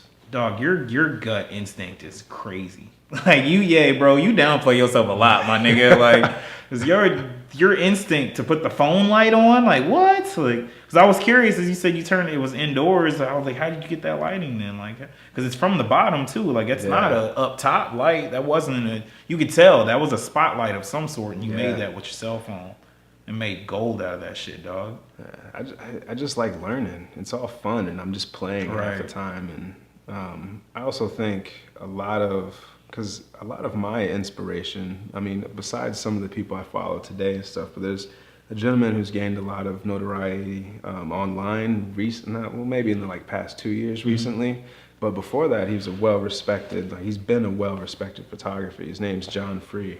And he does black and white photography. And the things that they were doing with photos and composition and way before our LCD screens and all this technology that we have, it blows my mind because these people understood light. It wasn't just, hey, this camera can do this, let me get around to some certain settings and I can go home and fuck with it in Lightroom. No, it was, this is the photo I'm gonna get.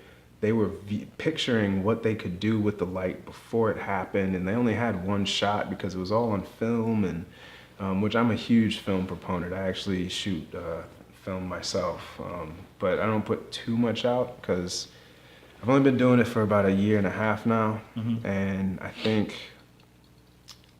I don't know, I'm still studying. I consider myself a student at almost everything. Same. But I think it's an unbelievable, it's stepped up my photography game so far because you have to picture what you want from it. And then not only is there the process of going out and shooting on this film and knowing that you only have so many shots, but I also started teaching myself how to develop the film as well.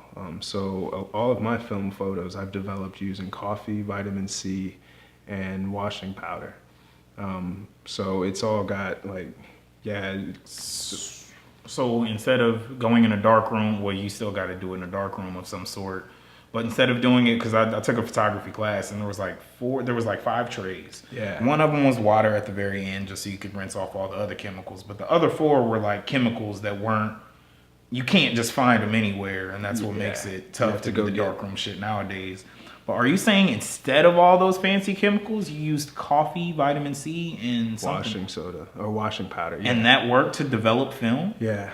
What? So the coffee stains the film, and then the vitamin C, the acidic properties of it, helps to pull out the silver nitrate. That's great. What's up? Hey, I don't think he's here right now. But, it's not. oh, okay, you go ahead, girl.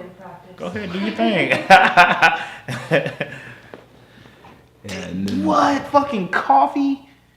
How'd you discover that? YouTube or some shit? You was Googling? yeah, I mean, I wanted to learn how to develop film, but I didn't want to spend a bunch of money on it. Hell yeah. And I knew I wanted to do black and white, so I started diving down that. Before I jump into any type of camera thing or this and that, I spend a lot of time researching shit. That's what's up. I will spend anything that I want to learn about, because I like to consider YouTube the Alexander's Library of today, which you can learn anything you want. There's so much knowledge on there. There's a ton of stupid shit on there too. But if you actually want to learn something, the internet is just an endless. It's a pool of knowledge, yeah. Yeah, like It's got filtered through the fuck shit. yeah, and Yeah. so I've learned so much through that. So I was going through figuring out, what exactly silver nitrate was or silver phosphates were, and like trying to figure out, what I was doing with the film process and why you did this to it and why this happened or what caused this effect on it. And happened to run across someone who had done some beautiful black and white photos, and they're like, yeah, I developed this in coffee. And I was like, bullshit. Right. Like, what? I was like, you saw my face when you said that. I was like, well, Yeah. time out. We got to unpack that a little bit. And then- I was like, that's not average. So I was immediately drawn to that, and then I did a bunch of research on it for about a day, and I found this group online of like photographers who solely develop some of their photos in coffee. And That's like, amazing. yeah, and I just kind of like started talking with some of them and like seeing like their processes, and then one day I was just like, fuck it, man, and just went out and got the little portable darkroom thing. Yup. And started developing in my bathtub. And initially, everything I did was terrible because I had no idea. Oh, yeah. Like, the water temperature affects it. This affects it. And like, I mean, I knew, but like, I wasn't really keeping track of everything. It was kind of like fly by the seat of my pants. And then I started like writing down times and like getting real specific with everything. And it's actually gotten really clean lately. Like, I want to start dabbling with some chemicals just so I can get color film photos, because I think the color stuff looks unbelievable. But Yeah, and I've developed in the darkroom, but not with color stuff. Yeah, I heard that's a whole other process. oh, it's supposed to be so much harder. But yeah. I mean, I have an understanding of what I need to do now, and it didn't cost me $60 just for like that one developer, and then you have to get 3 more of them. And so it was an inexpensive way of learning the process, in my opinion, and also a really cool way of doing that. And at that point, which it hasn't been too long, but throughout certain points in my life, I get really big into not wanting I compost, I do all that shit. And so like, I was like, oh, well, like, how can I not put chemicals back into the earth? And like, pouring coffee into the drain was a lot better prospect than pouring 5 different chemicals down there and hoping for the best. Hoping it doesn't eat away at your whole piping and shit. Yeah. So it was a lot more, it was a more comfortable way for me to justify how much like stuff I was doing, and not like destroying all that stuff and feeling bad about what I was doing to the environment potentially. Yeah, you're a knowledge fiend too, and you true student of the game, and got that curious. Oh, you're okay with losing your portfolios and shit. So it sounds like you got the perfect mind frame to learn the color photography, developing and all of that. So. I'll figure it out. And having that faith of I'll figure it out. Oh yeah. I think people, the random person that thinks that we're born with like either a golden left hand or born with this golden mentality to be able to create. I think a lot of people underestimate that. Just I don't know how to do it, but I'll figure it out. Yeah, Like, it's a yeah, mindset. Like, right, I mean, some people are just gifted and it comes naturally, but not all aspects of it are gonna come natural. Like, right. I personally believe I just was fortunate enough to where I have a bit of an eye for photography. The Hmm. rest of it I've had to develop, and even the Right. eye I've had to develop. Like, yeah, I talk a lot about my gut telling me when to take photos and stuff, and that, again, fortunately, I have that. It's just like, hey, Hmm. you like this. So, Right. but the rest of it, I had to figure out the trifecta. I had to figure out what does this or why this does this and how I want my photos to look versus what they're looking like. And Right. like, it's yeah, that mindset of being like, shit, I've gone out 50 times taking photos. I'm still not getting what I want, or I'm not getting what I expect of myself, but I'm going to go out again Right. tomorrow Maybe anyway. 51 or maybe Yeah. 52 or Yeah, and it's just like, all right, well, 5,000. shit, I'm gonna do it again. Like, Yeah. your drawing's unbelievable, dude. And I Thanks, man. guarantee you, when you started drawing, you couldn't get those shapes. Like your figure, your figures are beautiful. Dude. That's Thank you. an issue I have, and I think in that regard, I kind of just pulled back before I didn't tell myself that I could do it. But with figure drawing and everything, I have an issue with lengths and like proportions and getting those proper. And that's still do that comes sometimes. with time and like Right. doing it wrong a million times until Yep. boom, got it right. And Yep. then like it's there. So it's your proportions are beautiful, dude. And that's one Thank you. thing that like no, it took you time to get there. It wasn't you woke up one day and said, "Oh yeah, this is how long the fucking forearm is." And if you Right. put the elbow here, the hand has to go here, and eyeballs here. And oh, that's Right. symmetrical as shit, motherfucker. It's like no, Right. Yeah, that's like, definitely not how it ever works. sometimes Yeah. the eye would be where it was supposed to, and the other one was on the cheek, and like you just Yep. it took time to figure that out. And- Yeah. But you told yourself every day, "Hey, I don't like this, but I'll get better. And most I'm of the gonna time, do it again." And most of the time, honestly, it's not even like I'd argue I still don't have it figured out. I just have not even foresight. I just have I don't know if it's an ability or whatever. I have to put it on the paper, and then when I put it on the paper, then I can look at that other picture and say, okay, something's off. And sometimes I don't know what's off for a really long time. And originally, like when I first got back into drawing, I would have to pass it to homies and be like, yo, something in the face, something in Drake's face is off right now. Something in Lil Wayne's face is off. What is it? Like, and I couldn't recognize it. Now I'm to the point to where I can recognize it without asking people. But Yeah. most of the time, I don't know it until I put it down, and then I know, oh, that's too long, or damn, her head is way too fucking big. Let me erase some of that and make it smaller. I don't realize it until I put it on there. Then I can really start to recognize it. I think the only thing, because so many people say that you're so talented, and I've never really known how to feel about that. People mean well, so I don't correct everybody I rarely correct anybody when they say that. I just thank you because they mean well. Yeah. And they're not trying to Yeah, assume that you was born with this ability of some sort. But I take pride in telling people I wasn't the art prodigy, yo. Like I wasn't that dope. Only thing that I had down was I have this. I'm good at picture likeness. I'm 9 times out of 10, if I draw a person, it's gonna look like that person, and one of their friends will be able to say, "Hey, that's my friend, that person." Yeah. But outside of that, like everything else, I just had to keep working at it because I wasn't that good at damn near nothing else. But you found something you could do and capitalize on that. You put your energy and effort into progressing that skill. Yeah. You didn't just like, yeah, I'm fucking badass. Right? Yeah. Not at all. Not at all. Most of the time, it's this genuine curiosity of how the fuck can I draw that? I don't know, but let's figure it out. So just go for it. So with that, let me ask you a question. Go ahead. Confidence in your ability and the work that you show others. How does confidence play into the way that you present your work, yourself, how you create? Like, because in my opinion, it plays a large part into what I do and what I'm not doing in my photography and everything that I do. But not always like I don't know, not always in a positive manner. So like, how does it play into yours? That's a tough question. That's a really good question too. I think I can answer that in 2 ways. How it plays into my confidence through social media and how it plays into my confidence in person.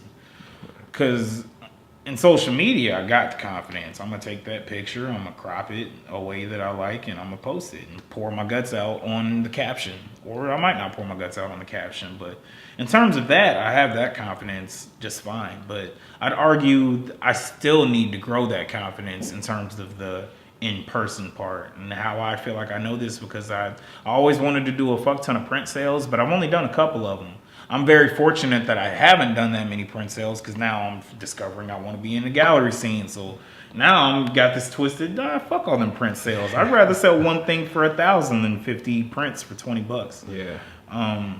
But I haven't done that many gallery shows. I haven't done that many of anything. So the confidence definitely needs to grow in terms of the in-person part. And I know that because my presentation is trash for real. Like I don't buy frames, I don't do any of that, and that's something I'm going to have to change immediately if I want to be anything in this gallery scene. Yeah. I have to work on putting some frames in there or making some nice aluminum prints, and the after it's done part, that's the part that my confidence part needs to grow in. So I don't know if I'm even answering this question very well, but in some ways I know I got it. Like through the social media part, I'm very confident in whatever I draw and I'm going to post it. And nowadays I don't really care for how much attention it gets because I know it's hard to predict. You can't predict what's going to go viral or what won't. So I don't even really think about that part. I guess I have enough following. I have enough of a following on Instagram, and there's enough people that have believed in me in person to where I'm confident in showing whatever I draw, but the after effect presentation part, that's the part that I need to grow on. And just putting myself out there to have a fuck ton of people come up to ask me some questions and have to deal with having conversations I don't necessarily want to have, but the fact that I'm in this gallery right now, I have to have some of these conversations, and that's the part that my confidence isn't where it needs to be yet. If I want to thrive to be what I want it to be, I guess it's still growing, I guess. Yeah. So I'm figuring that part out. But I've never, I guess to get back into the when I'm actually the drawing part, I've never really, I'm in a sense I'm an attention whore. So when it comes to art, I've never minded somebody being right over my shoulder watching me while I do it. If anything, I love it. Like I don't. Not even for me, but hopefully this gives somebody else some confidence to where they can do it too. Okay. Because I doubted myself in so many things to where I like showcasing the things that I doubted myself in. Like even drawing portraits. I wasn't that confident in myself. You wouldn't know it because being younger Kyle, I was so fucking mouthy, I acted like I was on top of everything. But I don't know. It's just, it's weird. I'm very confident, but then there's sometimes where I doubt myself too. It's interesting how that works.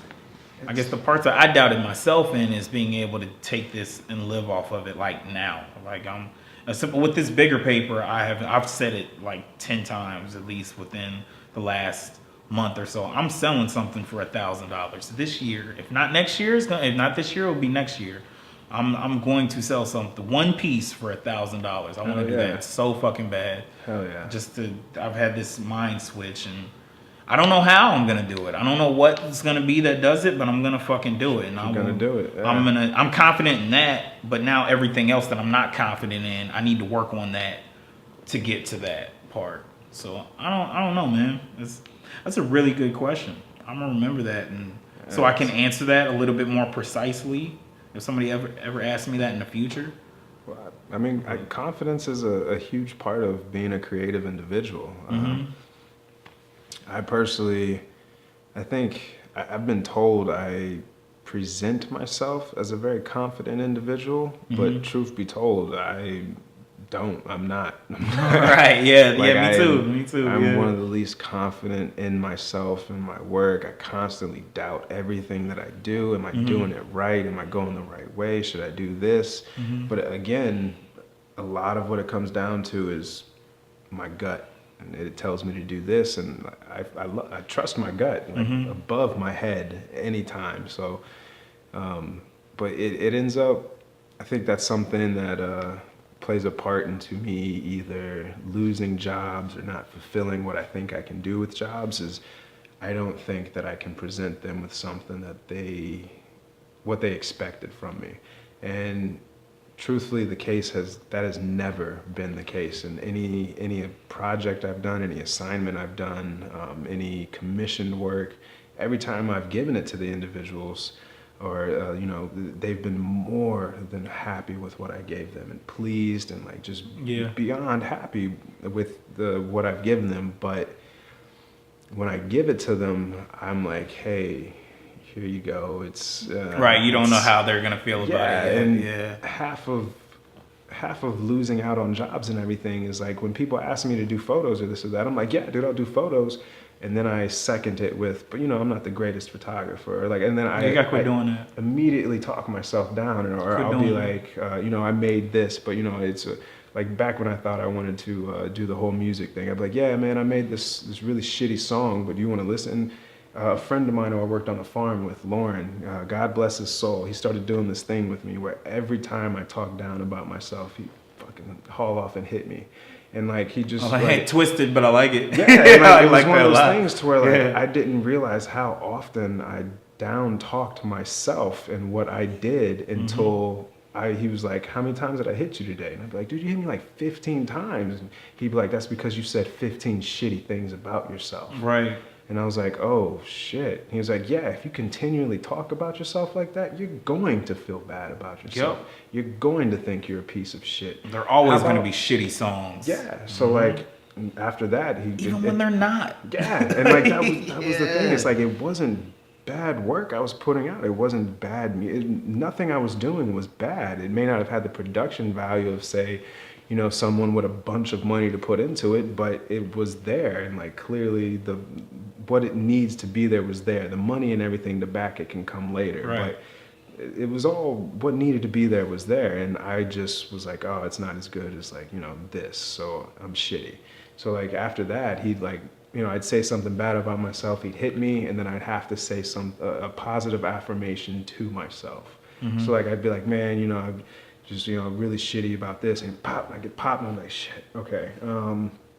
I am a very positive individual who is a very warm and loving, caring person, and that is a very good aspect to who I am. And like just noticing, saying that little, like tied in directly to my confidence. And I started seeing myself like, I just walked a little taller, like chest came out a little bit more. Like when I talked to women, it wasn't as much as like, oh, like what the fuck would they want people from feel me? that, that posture thing. It was more of like, yo, hey, how you doing? I'm comfortable with who I am, and like that would attract women to me. And like it was a weird thing, which I now am constantly battling myself to like, because again, with the photography, anything I'm doing, I'm like, I'm not.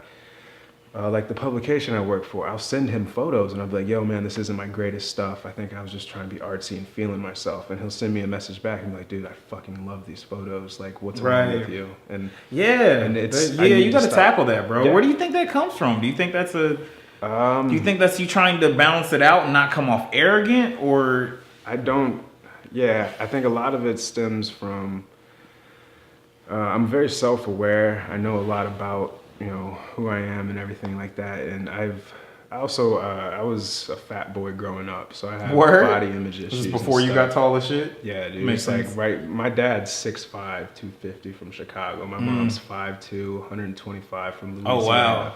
So like I had girth and stuff, and then my dad's like genetics hit, and I shot up and like grew into like a bigger body, and I was just like, oh, testosterone. For about a year in high school, they called me roid rage, and I wasn't taking roids. I grew and like had all this testosterone. And like I just had all this energy, and like I was just like, what do I? Like playing sports and stuff. Yeah, it was a crazy experience. But so my image of myself is not the most positive one to begin with. Right. So I would just I never that and a whole bunch of stupid shit that I probably made up as a kid or. But being a military kid, I got passed around a lot from family member to family friends, and I think I went to at least 10 schools before I graduated high school. Oh damn! So I moved around a lot, got to experience a lot, but I was never my parents split when I was young. I was never really with my parents, and I always got passed off to someone. And it kind of had this thing growing up where it was like, well, why doesn't anybody want to stay around? Right. Like, what's wrong? You blaming with me? yourself for exactly. shit. And it wasn't like they didn't want to be there. They were taking amazing care of me. Right. I felt so, not only in all of my family, I'm the only mixed kid. My parents had me split and then married back into their own races. So my brother is redhead, my sister's blonde hair. My 2 younger sisters are full black. I'm the only mixed out of everybody. You are the Logic of your family. You know So, the rapper Logic? yeah, Yeah. yeah. Like he's the only one with Yeah. pale white skin, even though he's mixed. Yeah. Like. But so he stands out no matter what he does. So say I went to my dad's side of the family, I was too white and too short. They're all taller than me. Go to my mom's side, I'm too black and too tall. Damn. So like no matter what I did, I didn't fit in, even with my own blood. That's deep. So like I just always felt like I was out of place, and like Okay. I couldn't. It wasn't that they didn't love me or this. A white parent's not going to be able to teach me about my black heritage. Right. Just like a black parent's not going to be able to teach me about my white heritage. So like, I'm Right. getting conflicting stories from both sides. Growing up a mixed individual, I know this story gets told over and over. I'm not upset about it. I'm grateful for the way that it went down because it made me kind of figure out or want to figure out who I am. But growing up, there was this whole thing where when I was younger, black people always called me white. White people always called me black. Too black for the white kids and too white for the blacks. Exactly. Nobody pulled me in. Nobody wanted to be like, hey man, you're black or you're white. They were always like, nah, dog, you're white, man. Get the fuck out of here. I used to get that too. Yeah. So like you talk like a white boy. Oh my gosh. Yeah, and so in already feeling a bit like I didn't belong, it just alienated me from both of them further.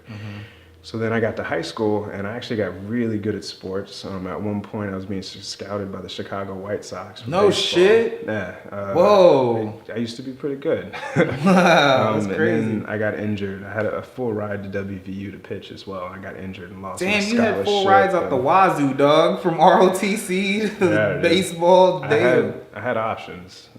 Which that's the irony to that, because in that moment you didn't feel like you was wanted, but you was clearly wanted Yeah. by a lot of people. Yeah. Wow, that's but ironic so as fuck. it goes to show like perspective is a huge like I didn't see, but then with that though, as soon as I got injured, I lost everything. So I was getting called from pro scouts and this and that, and I got injured, and I watched the way my parents viewed me changed. Huge wake up call. I was their prodigy child. Like they were so proud of me, and then I got injured, and I didn't want to play anymore because it hurt, Right. and they didn't want to believe that. And then I just quit, and they got disappointed in me, and I was no longer on this pedestal to them.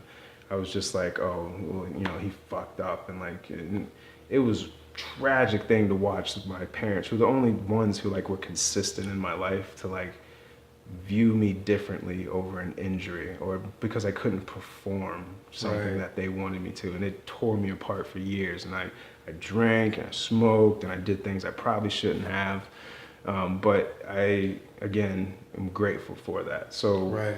it all ties into growing up, and everybody has their own experiences, and everybody feels alienated at times, and this is just how I felt, and I'm sure it wasn't always like that, but I probably put some of that on myself. That and traveling around as much as I did, there's 2 scenarios that happened everywhere I moved. I either became friends with the kids and then had to leave them within 6 months to a year, so I just didn't ever have long-term friends. Or if I didn't try and become friends because I was going to leave them in 6 months, then they ostracized me and thought I was weird and would make fun of me and pick on me. And I wasn't very aggressive when I was younger until I kind of hit that growth spurt. Right, Yeah. But yeah, so I used to get shoved in lockers and picked on, and it's just because I didn't spend the time to bullshit with them because I was gonna leave anyway. So Whereas you didn't even care enough to fight back. yeah, and so it was just well, what's the fucking point? And everybody sucks, and why doesn't anybody want me around and to keep me around long enough for? So I had all these stupid mental issues, but that ties into how I view myself today. That makes a lot of sense. And all that is, I question constantly why anybody would want that from me. It's kind of it's why I question or have trouble just, describing myself as a photographer, as an artist, or doing this and that. It's because it all just like, am I like? You never felt comfortable in one spot in anything. Yeah, that's For I real, mean, for it's real. why So I it's- move around so much. It's why I'm so comfortable starting over. It's because I know I'll be all right. Right, I've because you've done it so many yeah. times that you're good at the reset button. I'm gonna land on my feet. Like, it's nobody's gonna stop me from doing that. No one ever has. But every time I start over and have to like try and land on my feet again, I'm taking steps backwards and like sabotaging some part of my life. And so I don't know. It's just a lot of stupid shit that ends up me being like, oh, well, am I good enough to do this? Can I Right. do this? Look at all these people doing this. Like, why aren't I meeting what they're doing? Or, and these really high expectations I have of myself and shit. And Word. it's just, it's a weird. It makes a lot of sense. I don't really think it's stupid though. Like that makes so much sense, bro. When you break it down like that, Yeah. like it's who could possibly go through all of that type of shit and not question themselves a little bit? Like it's almost impossible. Yeah. It's I tough. appreciate It's really tough. I've done that same thing with my families. My mom passed when I was really little, like I was 5. So I was fortunate enough to have the concept of life and death at 5, which is insane on its own right there. But from my experience, my viewpoint, my perspective of that scenario, in my eyes, because my mom was the oldest in her fam, so in my eyes, my mom was the anchor. And in some areas, I might be accurate, but in the other areas, I clearly had no fucking clue. And it took until like right around this time getting some more stories of my family and how the dynamics really were. So in my eyes, when my mom passed and some of my aunts scattered all over the nation and I just saw everybody just scatter. So in my eyes, my mom passing kind of split the fam. But that's not even really true, really, in terms of the way it happened. So I don't know. I took this concept of like people can leave like that. And that kind of fucked my mentality up for a little bit because I had my own resentment issues towards family and having my own, I don't need a woman in my life, rah, rah, rah, even though I really wanted hugs and kisses the whole fucking time. Yeah. Which Yeah. goes into this other dynamic of taking advantage of women and not settling with women just because I've never had one stick around for long. So all I knew was to come and go, and that was it. But that's a whole another thing. I think it took me a long time to realize that, like, yo, it's not your fault, for one. 2, it really doesn't even have to do with the things that you think it did. And then 3, just be grateful for what happened, accept it, take what you can, learn from it, and just keep it pushing, which is all easier said than done. But Yeah. I can relate to that a little bit, but not, of course, not like you. But I think you made me think of something when you were talking about the confidence. Well, for one, because I've caught you at least 3 times where you said you're not the best photographer, which, like, shut the fuck up, bro. Like, shut up. Because for one, you can't point out whoever the best photographer is right now. You don't know. Yeah. 2, I doubt you can look. How many times have you taken a photo and say, wow, this is one of my best photos right there? 'Cause I haven't done that with my own damn drawings, I don't think. Like, you don't really know for a while. Yeah, no. Right? Like, it takes a while to. Yeah. Sometimes you have to step back, and then that's when you look back at it and you're like, damn, this shit was kind of dope. Like, yo, Yeah. like, sometimes I'm doing the touchdown dance and I'm like, yo, this is out here. One of the ones I'm working on right now, I do feel it. Like, yo, I'm going to sell this one. Like, this is going to be a good one. I Yeah. can just feel it. Like, I don't know. I could be wrong. I don't fucking know. But, That feeling But- goes a long way. right, yeah. But anyways, I think just like, for one, you never know. So like, yeah, you gotta check that, bro. Like, don't do that. It's not my best. You don't know what your best is. Seldom do we ever. So to even, I get it. Like, it's a very admirable quality to not. Yeah, this is dope. Yeah, fuck with me. Like, that's dope. The fact that you're not like that, but you deserve to feel that a little bit too. I agree. You deserve Everybody- to. You deserve to wow yourself and be like, "Yo, damn, I'm kind of out here." Like, I'd argue you need some of those moments way more than these. Oh, it's not my best, man. Fuck that shit. Like, it might be. Maybe it's not your best. Maybe it is one of your worst things. But the point is, you don't know. But I think something that took me to that confidence level a little bit, ironically, was my music. That it really ain't all that. Like, I made a full length album. I'm proud of it. It's still available on Spotify, iTunes, all that shit.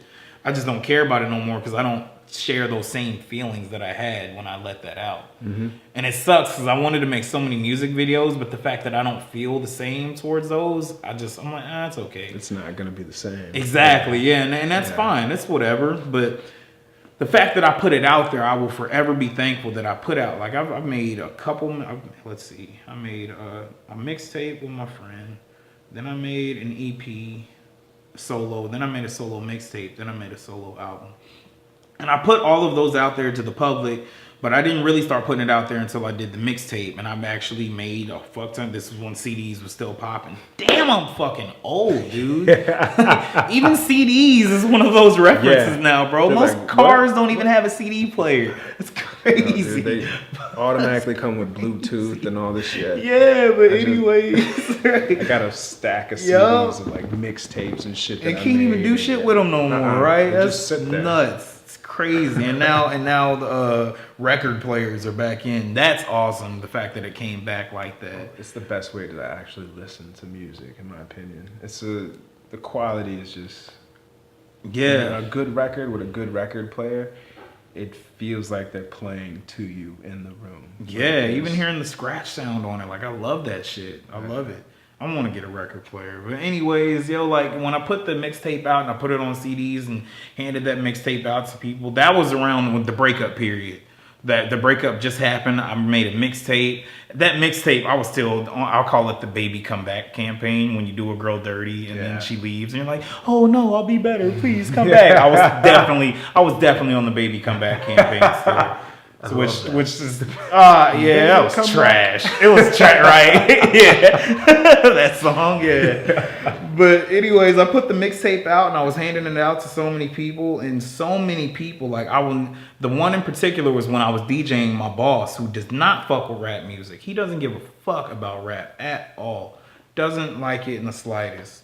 He approached me and like, I'm his DJ and he likes me as a person, so there's that bias, but he doesn't fuck with rap, and I'll never forget that. He came up to me and was like, yo, like, me and my wife, we went to St. John, we listened to your mixtape the whole way down. Like, no shit? Like, he's like, you listened to the whole thing? Like, yeah, I listened to the whole thing. I actually liked it. I'm like, man, get the fuck out of here. Like, you liked it? He's like, yeah, I really liked it. And between him and the other guys, like, this is Midwest Missouri, so a lot of flannels and boots and guys with trucks with the smokestacks, and it's the land of trucks and cornfields. That's the Midwest for you. So many of those guys with the boots and flannels would come up, like, as I performed a couple times there, and people would like, the ones that I would never guess fuck with it at all, will come like, yo, that was really dope, man. Like, I really like that. And I'm like, I'm having that, what? Like, you liked it? Like, for real? And some of them, like, some people was like, yo, like, this spoke to me. Like, that feeling when somebody makes a song and you feel like it was for you. They're talking to you. Yeah, and my music that I'm on the baby comeback campaign. I'm not thinking about nobody else when I'm making that shit but her. For real. And then the album, that started happening a little bit too, and people would come up to that. And that feeling's incredible, because you would never guess that you would inspire some of these type of people. Someone else could feel what you're, Yeah, and especially when you do the judgmental, I would never guess that you, of all people, would be the one having this conversation with me. I think that was like one of the biggest mind-blowing experiences for me, because that's when I stopped guessing who I could inspire and who I could not inspire. And I tell anybody who makes any music to put it out there, because you never know when that could happen. I had a friend that was on meth, a bad meth experience. Bad. He heard one of my songs, assumed it was about him, and like came at me about it. He was ready to like fight for it, and it broke my heart, because that was a good friend of mine. So we had this dynamic, and then he got out of that. So he went crazy, lost his mind for a little bit, then he started sobering up. He probably approached me again, and at this point, I was done fucking with him. Like, I'm like, all right, you're gone in the dark space. Yeah. And he sobered up, and he came back. It's like, yo, like, that shit changed my life, dog. Like, and he joked about it. Like, I still think he was talking about me a little bit, but like, I get it. Like, you didn't have no malice toward it. And I just couldn't help but laugh. I'm like, dog, it's not about you, like, at all, but whatever. And he got to the point like, man, I ought to tattoo the title of your shit on me, just cause like you impacted me that much. Like, yeah, bro, those experiences, like, I tell anybody who makes any music or almost anything creative, especially music though, because you can't guess who you will inspire. And I think that's given me a lot of the confidence in any art form, really, to just put it out there and don't assume, Kyle. Don't assume who will fuck with it and who won't, because you never know. And some of the most random of people, some people you might not even like, might come up, and that might be the catalyst to have them fuck with you. And those experiences, dog, like that was definitely life changing for me in terms of having the confidence to put more shit out there, because that was huge. Like I don't know, it's really hard to explain, but I think that's when you realize, at least that's when I realized, like, yo, half the shit I create, like, it's so much bigger than me. So much bigger than you. You can make something just for you and make somebody cry for it, or make somebody go insane to the point where they want to fight you for it, or so many different emotions can come out of something that you didn't even make for them, but that can impact their lives. And I don't know. I think that gives me the confidence, I think, to put anything out there. Now, granted, like I said, with the drawings, I still need to put the presentation on there more, and I need to have the confidence to put it out there with a full chest and full posture versus just putting it out there. I'm like, oh, it's not my best stuff, but yeah, like, I don't know, man. Kind of put your baby out there with some pride, and right. Yeah, that's yeah. I feel you on that. I gotta do that. Yeah, man, I gotta do that. I just dope. gotta. Again, someone recently told me if I'm not gonna take myself seriously, no one else is going to. Bing, bing, bing. Yep. So lately it's been a big push to like take myself as serious as I want to be taken. Which, right. I'm still battling with the whole. I truthfully don't ever want to be a face on anything. I don't ever want to truly be known for anything, but I still want to be able to get to cool shit and be able to like be a part of things that I want to. Mm-hmm. But, and then there's the whole money aspect involved in it with, how much is it worth versus how much people actually charge for shit. Because I don't like swindling people, man. I'm not gonna, I get it. If you're willing to offer me this much for my services and you feel that I'm worth that, like, I appreciate it and I won't like turn you down, but I'm not gonna be like, hey, pay me this much to do something that's extremely simple. Or like, and I know people who charge people out the ass for it, and I feel bad. Like I don't know. Yeah, it's a deep one. That's a really deep one. It's tough for me too, because like I'm to a point where I can crank these drawings out fast. Like I can crank one of these out in a day, like if I really want to. But then it's that, what is it really worth and all that? And that's a tough question, because I think the per hour type shit, we get into thinking about that so much. But we're in a totally different field. No, I'm sure have you had the conversation with somebody in terms of they're not paying you for how much time this took. They're paying you for how much time it took your whole fucking life to get to this. And that's something that you can't really put a price on. And then it gets even deeper when you get to the point to where you're making somebody cry or just inspiring them so much to where that just impacted at least their day. To where it's like, how do you put a price on that? Or how do you tell somebody, no, it's not worth X amount of dollars? Like, motherfucker, will go find something else that's going to make you cry then. Yeah. Go ahead. And if you can find it for dirt cheap, more power to you. But I don't know. I'm getting to that point to where my drawings, where I'm getting to where I think I'm finally getting that chest out. Like, if you don't want to pay $1,000 for whatever this is about to be for $1,000, then go find somebody else that will get it for you. And I hope that you fuck with them just as much as you fuck with me. That's kind of the regard that I've turned down a couple people recently for photos, and it's because I used to do more things for free, but fuck that shit. Yeah, I need to eat just like everybody else needs to eat, and free isn't gonna put food on my plate. And like, even though the project was awesome, there's always gonna be someone else who can do it. But you approached me because I have a style that you like, and I acknowledge that. No matter how little confidence I have in myself, I acknowledge that, like, I'm not terrible, but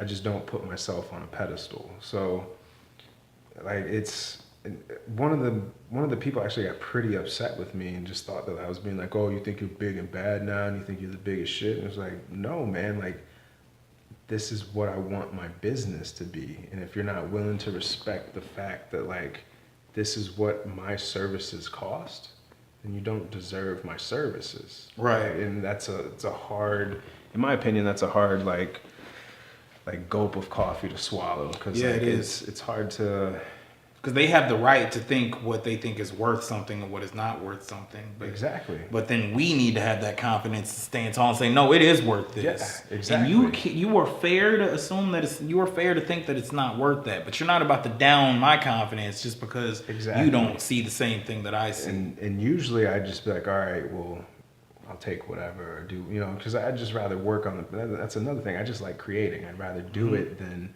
turn a bunch of people down because I'm not getting paid to do it. Like I just want to create. Like that's simply what it comes down to.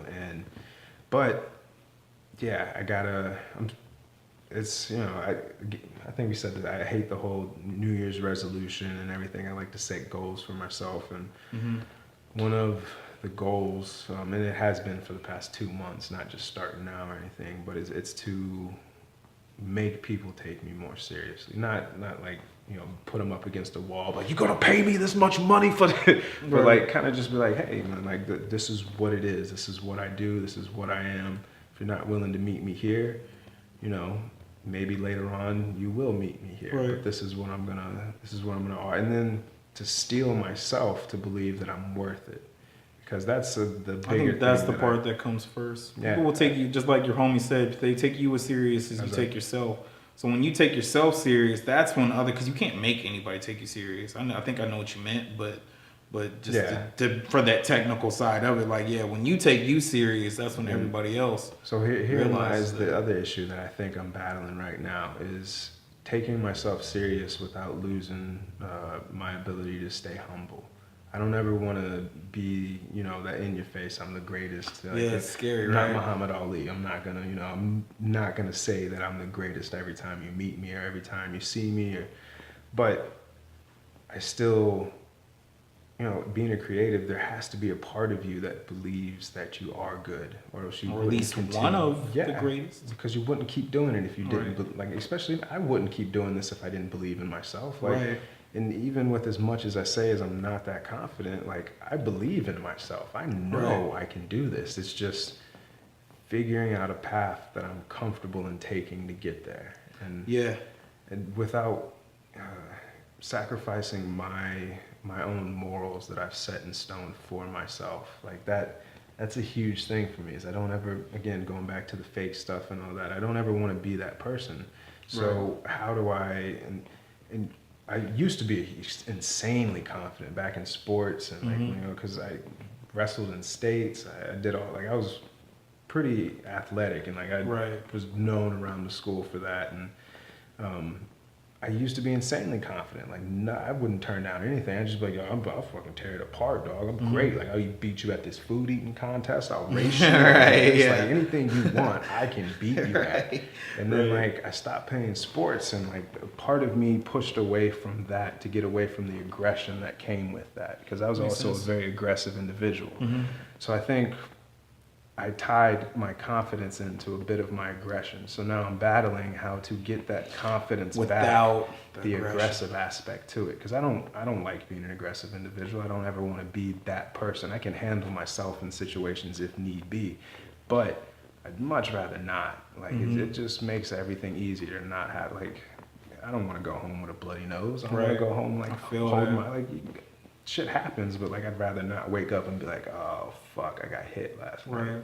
Shouldn't have done that. Like, so that's a genuine fear. I feel that. Yeah, that's how I feel with putting myself out there and getting the attention because I want attention, but that attention scares the shit out of me because I don't want to get with a girl that I love to death and break her heart again.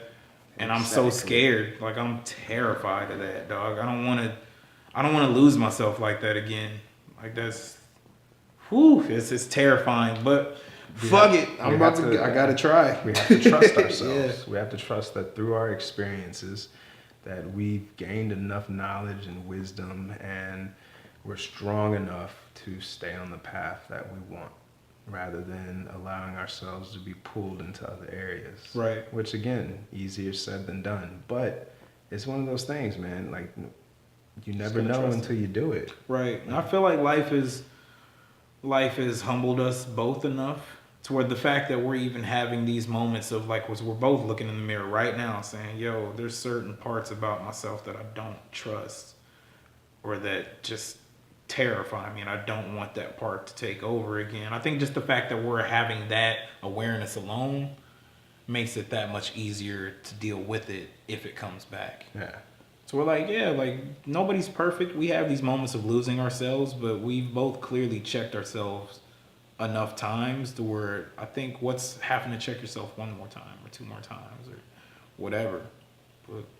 But yeah, that should never diminish the confidence in what we can produce, not just for ourselves but for the world. Really, really, really tough to do. But I have one more question in terms of the photography type thing, and this is dope as fuck because this is now the longest episode I've done. And I kind of knew, just based off the first 30 minutes, I knew this was going to happen. But this is dope because this is the most organic conversation I've had with anybody, just in terms of getting to know them as a person, not necessarily just but that's a part of getting to know someone's art as well. So that's always dope when you get to know somebody. Then you can look it through their lens and you can see what, Understand a little bit more. yeah, exactly, which is a great double entendre because you're a photographer. So that was bars. Yeah, that was off the top too. But that one picture with the, yeah, I guess to I think I've already sent it to myself twice, I think, but the one picture, because we talked about this sexualizing of women and just how that can get, and I guess to reflect on myself personally, I think I just figured this out like a couple months ago, because art is the one thing I don't think I've ever taken advantage of a woman with. Like in terms of using my art to get some, or granted, I've offered a ton of females to draw them and was definitely attracted to them.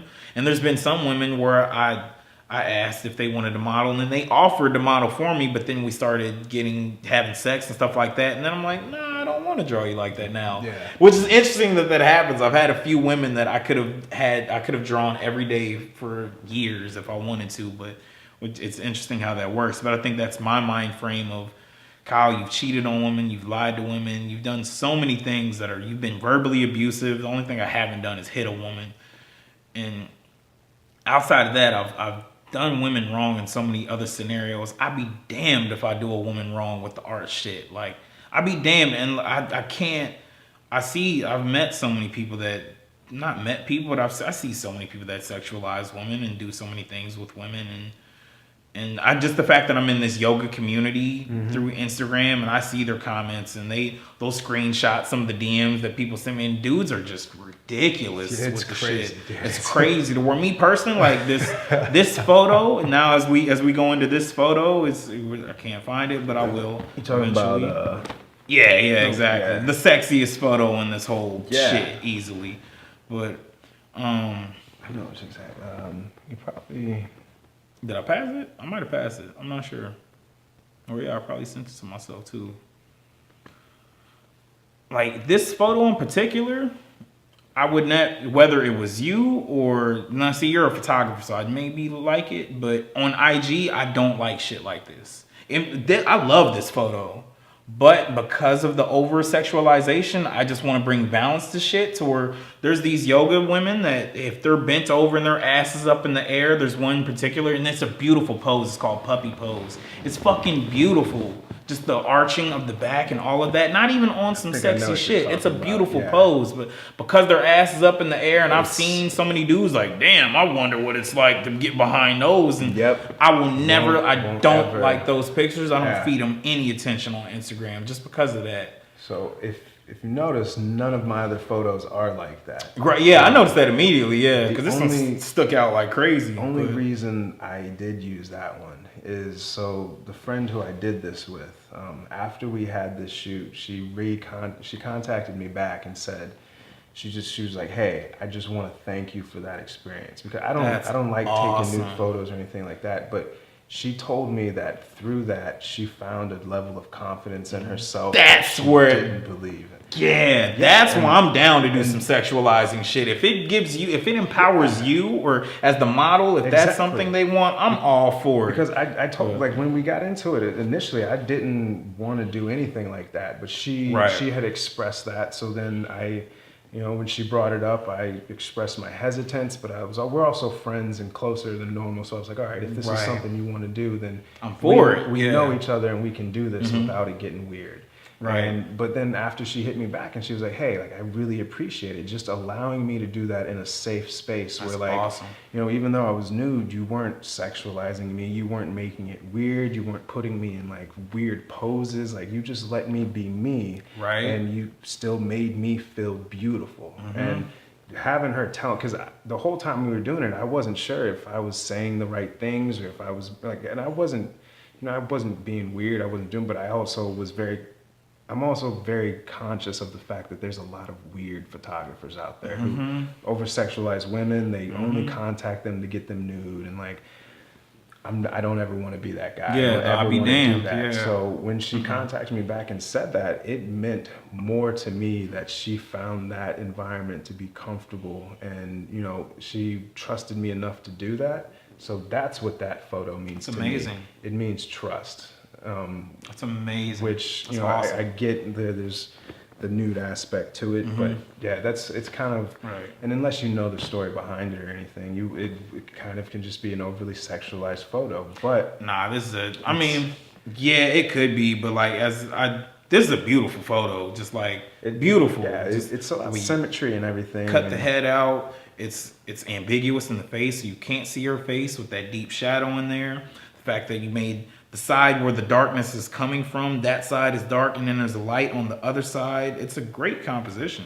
It's gorgeous. I really appreciated that aspect to it, and I'm also a nude model for art studios and do figure modeling and stuff like that. So, and the whole reason I do that is because one, after you leave a room where you stood in front of, you know, however many people there, it could be 2, could be 15. Naked for 3 hours while they scrutinize every aspect of your nudity. Yeah, man. You walk away from that thinking, I can't do anything wrong. Like because like people they broke you down and like just you're not a person anymore. You're an object. Every flaw that I felt I had, I exposed to them, and they were able to see, like, and then draw and then put it towards me, and like every flaw that I thought that I had never showed up in their pictures. So everything that I was putting on myself, they never saw that. It was me putting that on me. You see how somebody else sees you, and sometimes it's beautiful. And I loved every rendition of myself and how they like it, and so leaving those things, I feel so empowered, and I'm just like, well, I can't go wrong today now. Like, yeah, maybe, right. You know, what am I going to embarrass myself? 15 people just stared at my dick. Like, real shit, dog. Yeah. Like I'm not going anywhere down today. Today's a great day. So it's a super empowering thing, which is why at some point I think I may move into maybe some suggestive nudity, but boudoir. I don't even know if I would do that. I think it would be more high contrast, black and white, using like ballerinas or, you know, people like that, and like contortionists, and getting, you know, shaping the light around their body and using that. Where there wouldn't actually be any nudity, but I guess implied, but also just like more about the figure itself than anything else, which when I do that, I want to have a studio space and like all that. So right, I really a whole safe zone for that. Exactly. I haven't approached that yet, but I see it as the whole nude model, and I get why some women are so comfortable with it and this and that. It's a very empowering thing. And even the opposite, especially if they run into that one creep that could fuck it up for everybody. Exactly. And yeah, I've been very fortunate with all the people I've met and everything, and all of them, they're very, very cool people, very kind, and I always talk to them afterwards. I show them every photo that I took during the set. Like, I try and give them the most comfortable areas to be in, make sure that they're down with everything. And everybody I've shot with always says it's a great time. They're very comfortable, even if there is a moment where, say, a model needs to go change clothes real quick, and we're in a public space. I will do everything I can to make sure that she feels like if she wants to go to this McDonald's that's like a mile down the road because she's more comfortable changing in there, get on my fucking back. Let's make that trip. Let's get you comfortable. But, if she's also cool just standing in the corner of an alley or something like that, taking top off real quick, put another one on. You know, I'll stand in front of her, hide her with my jacket, like whatever it takes. But it's all about a comfortability That comfort thing. zone. And I think huge. that is an aspect of photography that I do very well at, is not only personalizing with people, but pulling them out of themselves just a bit, so where like they come into the photo some, which I think that's why I like portraits and the black and the white. It doesn't distract with color. You really only get to see the portrait, the person, the whatever I'm taking a photo of. It's not, it's this is this, and this is all you get. And like either, yeah. So I don't know, man. It's a sticky gray area because there's so many douchebags out there. It is, yeah. It's ruin it so. It's amazing how many people, when I'm showing my portfolio or showing some stuff, how many girls, well, even some guys, but mostly girls, will like, "Ooh, you draw me?" Will you draw me like one of your French girls? Everybody loves doing that Titanic quote. I think they're the first person that ever said it. But it's, and then that moment, it's so funny when it happens, when that moment clicks where they ask me to draw them. I'm like, yeah, for real. Like, yeah, let's do it. And then when it clicks in their head, like, oh shit, you're dead serious. Yeah. And then I was like, oh, in the nude? Like, I'm like, well, I mean, we don't have to, but I'm not gonna lie, clothes are kind of boring. Like when you get to see the muscles and the bone structure, the and is a beautiful like I can get a picture of anybody in a hoodie or a t-shirt and sweatpants. Like, yeah, but human figure is beautiful. In those moments when they click, like, oh shit, and then there's the natural nervousness that makes sense, and I think it always sells them. Not sells them, that's a poor word for it, but when I'm just trying to get that trust level there, and I'm like, I'm never gonna draw a picture of you with your legs open or you squeezing your tits together, unless you want that. And if you want that, then I mean, hey, let's go. But even if a girl doubted that even a little bit, if she gave me even a little bit of, I don't know, I'd be damned if I draw you on some shit and then you felt like you got used like a piece of meat later. I'm not gonna be the nigga that gives you that feeling. No. Fuck all that. Yeah, no. Fuck all that noise. It's just I'll be damned. I've done too many fucked up things to women to do it in the one thing that I've loved since childhood. Like, I can't do it. I can't. I'm not looking down at.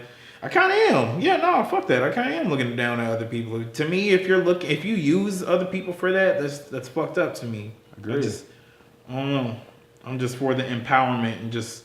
I want people to feel good about what they just did. I don't want people to question themselves as they go away. Because then what the fuck was I doing all that for? Like, it's not. I don't know. It's just not. What you're talking about, having people reach out to you and stuff. I'm always really honored and surprised when individuals reach out and either ask me questions or want to do shoots or anything like that. Like man, it always touches my freaking heart. Because again, going back to like the questioning myself like, and me? And I'm always like, oh fuck, dude, like beyond honored that an individual would consider me to ask this question to or want me to be a part of their project or anything like that. Because damn, dude, I mean, it's just a good feeling to have somebody want you to do something or want you to be a part of something for none other than the fact that they appreciate what you do. And because it's hard to appreciate what I do sometimes. And the other thing with photography in specific is with the phones, with how cheap cameras are these days, or not every camera's cheap. There's some of them are unbelievably expensive. I don't fuck with those. But especially with the phones and everything. Everybody's a photographer these days. I'm glad you touched on that. I think that's always good to get the photographer's perspective on that. And how it is what it is. Some people take unbelievable photos with their phones. Like I'm impressed out the ass with that. Some people can do it. I mean, everybody is a photographer. There's so much photo content out there in the world today that to actually be a photographer, not only do you have to be able to replicate the magazine material type of content, but you also need to stand apart from the other guy who's taking photos, who's doing this as well. And it's, same with all types of artists. You need to find something that makes you stand apart. But especially in the photography world, it's like, what's the difference between, why would someone hire me for $100, $150 a night to come to their event for like 2 or 3 hours, maybe 4, take a couple photos, go home, edit them, when they could take their phone out, which at this moment in time, because I don't like the newer equipment stuff, but at this moment in time, the newer phones have higher megapixels than my camera does.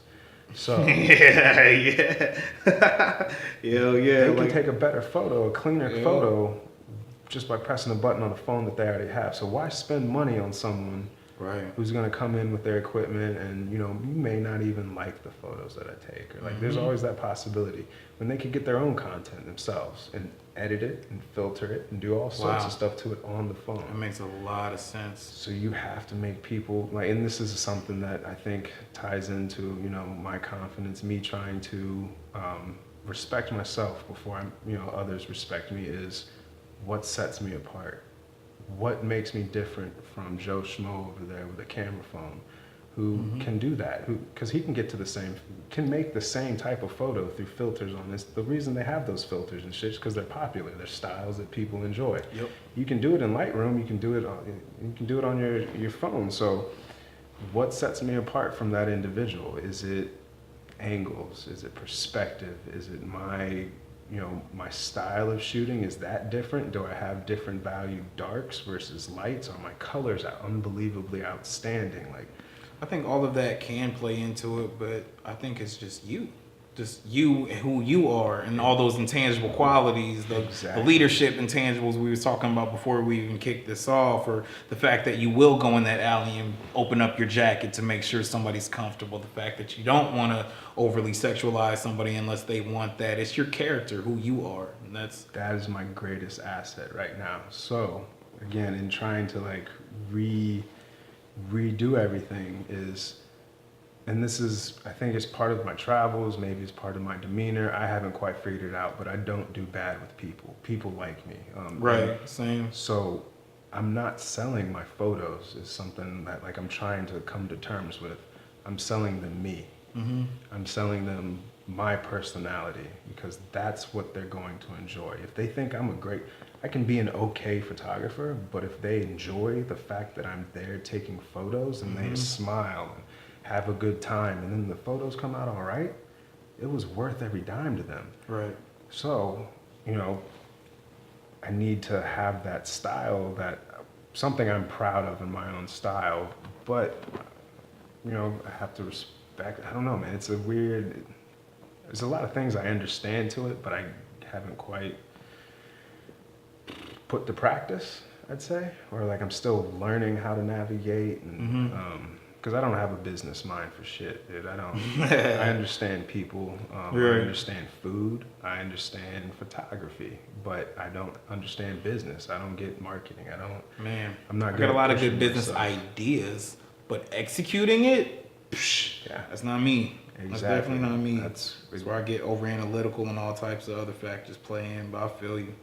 I definitely feel you. So one thing I'm looking into is there's a potential internship with this company doing marketing, which the individual who runs the marketing department and all that has, in the past 8 years, become one of the most well-known individuals in that field.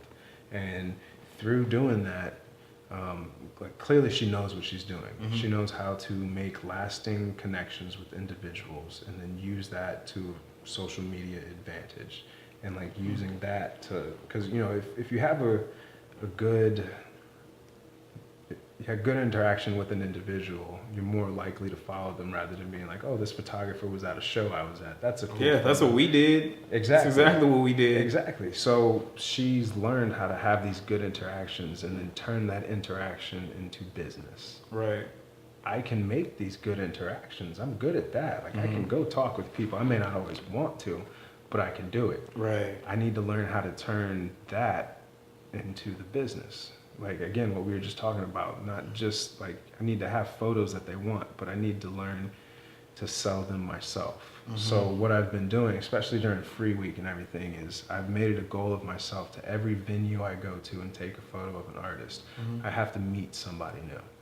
I like that. That's a really good challenge. Yeah, and it doesn't, it's not necessarily like I don't always want to, and I've met some amazing people so far, and like they're all amazing individuals and very kind, but I need to get that networking aspect of it, and like Right, same. truly get into that and understand that, and start turning that networking into them being like, oh shit, I know this guy who took this photo of this band, and then, oh okay, well then maybe, you know, my friend could use them for this, or maybe they want to use me for this band, or, you know, we're having a show here, maybe you can come out to this show, or we're doing an event here, and maybe you can come out here, we'll pay you this much. Right. And so it's, and especially with my lack of social media, because I don't do Twitter, I don't do Facebook, I don't do Tumblr, all those things I don't do. So Right. there's only one way to find me. It's Instagram or word of mouth. Yeah. I guess two ways.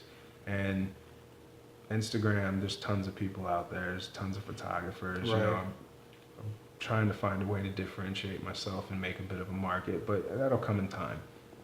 I challenge you to find another photographer on Instagram, even if you're following them. I challenge you to find some, let's see, I'm trying to think of all your little styles. You've done still lifes, you've done the photojournalism, you've done more organic portraits outside, you've done ones where you set them up as well. I challenge you to find another photographer who, even on their page, has all of that. Cause like that, bro, I've never seen that. And granted, I'm not like searching for master photographers either, but I most of the time you can tell an aesthetic. Even my shit, like it's mostly yoga drawings, and that's gonna be about it. And you can see some other stuff in there too. I have some other things, but for the most part, that's about it. And that's gonna be like that with almost every artist, bro. Most people find one thing they like and they just do that for Stick real. to it, yeah. Yeah, and the fact that you have this playful mindset of going into so many things, I'm telling you, my nigga, that stands out, bro. Like, and you're good at all of those. Like, it's not just well, he's doing this one thing, but he should probably just stick to that because that stuff's clearly better than all the other stuff. Nah, like, I genuinely couldn't tell, like, which style you like the most. And that reads just because you genuinely fuck with all of that shit, bro. Yeah. Like, it's...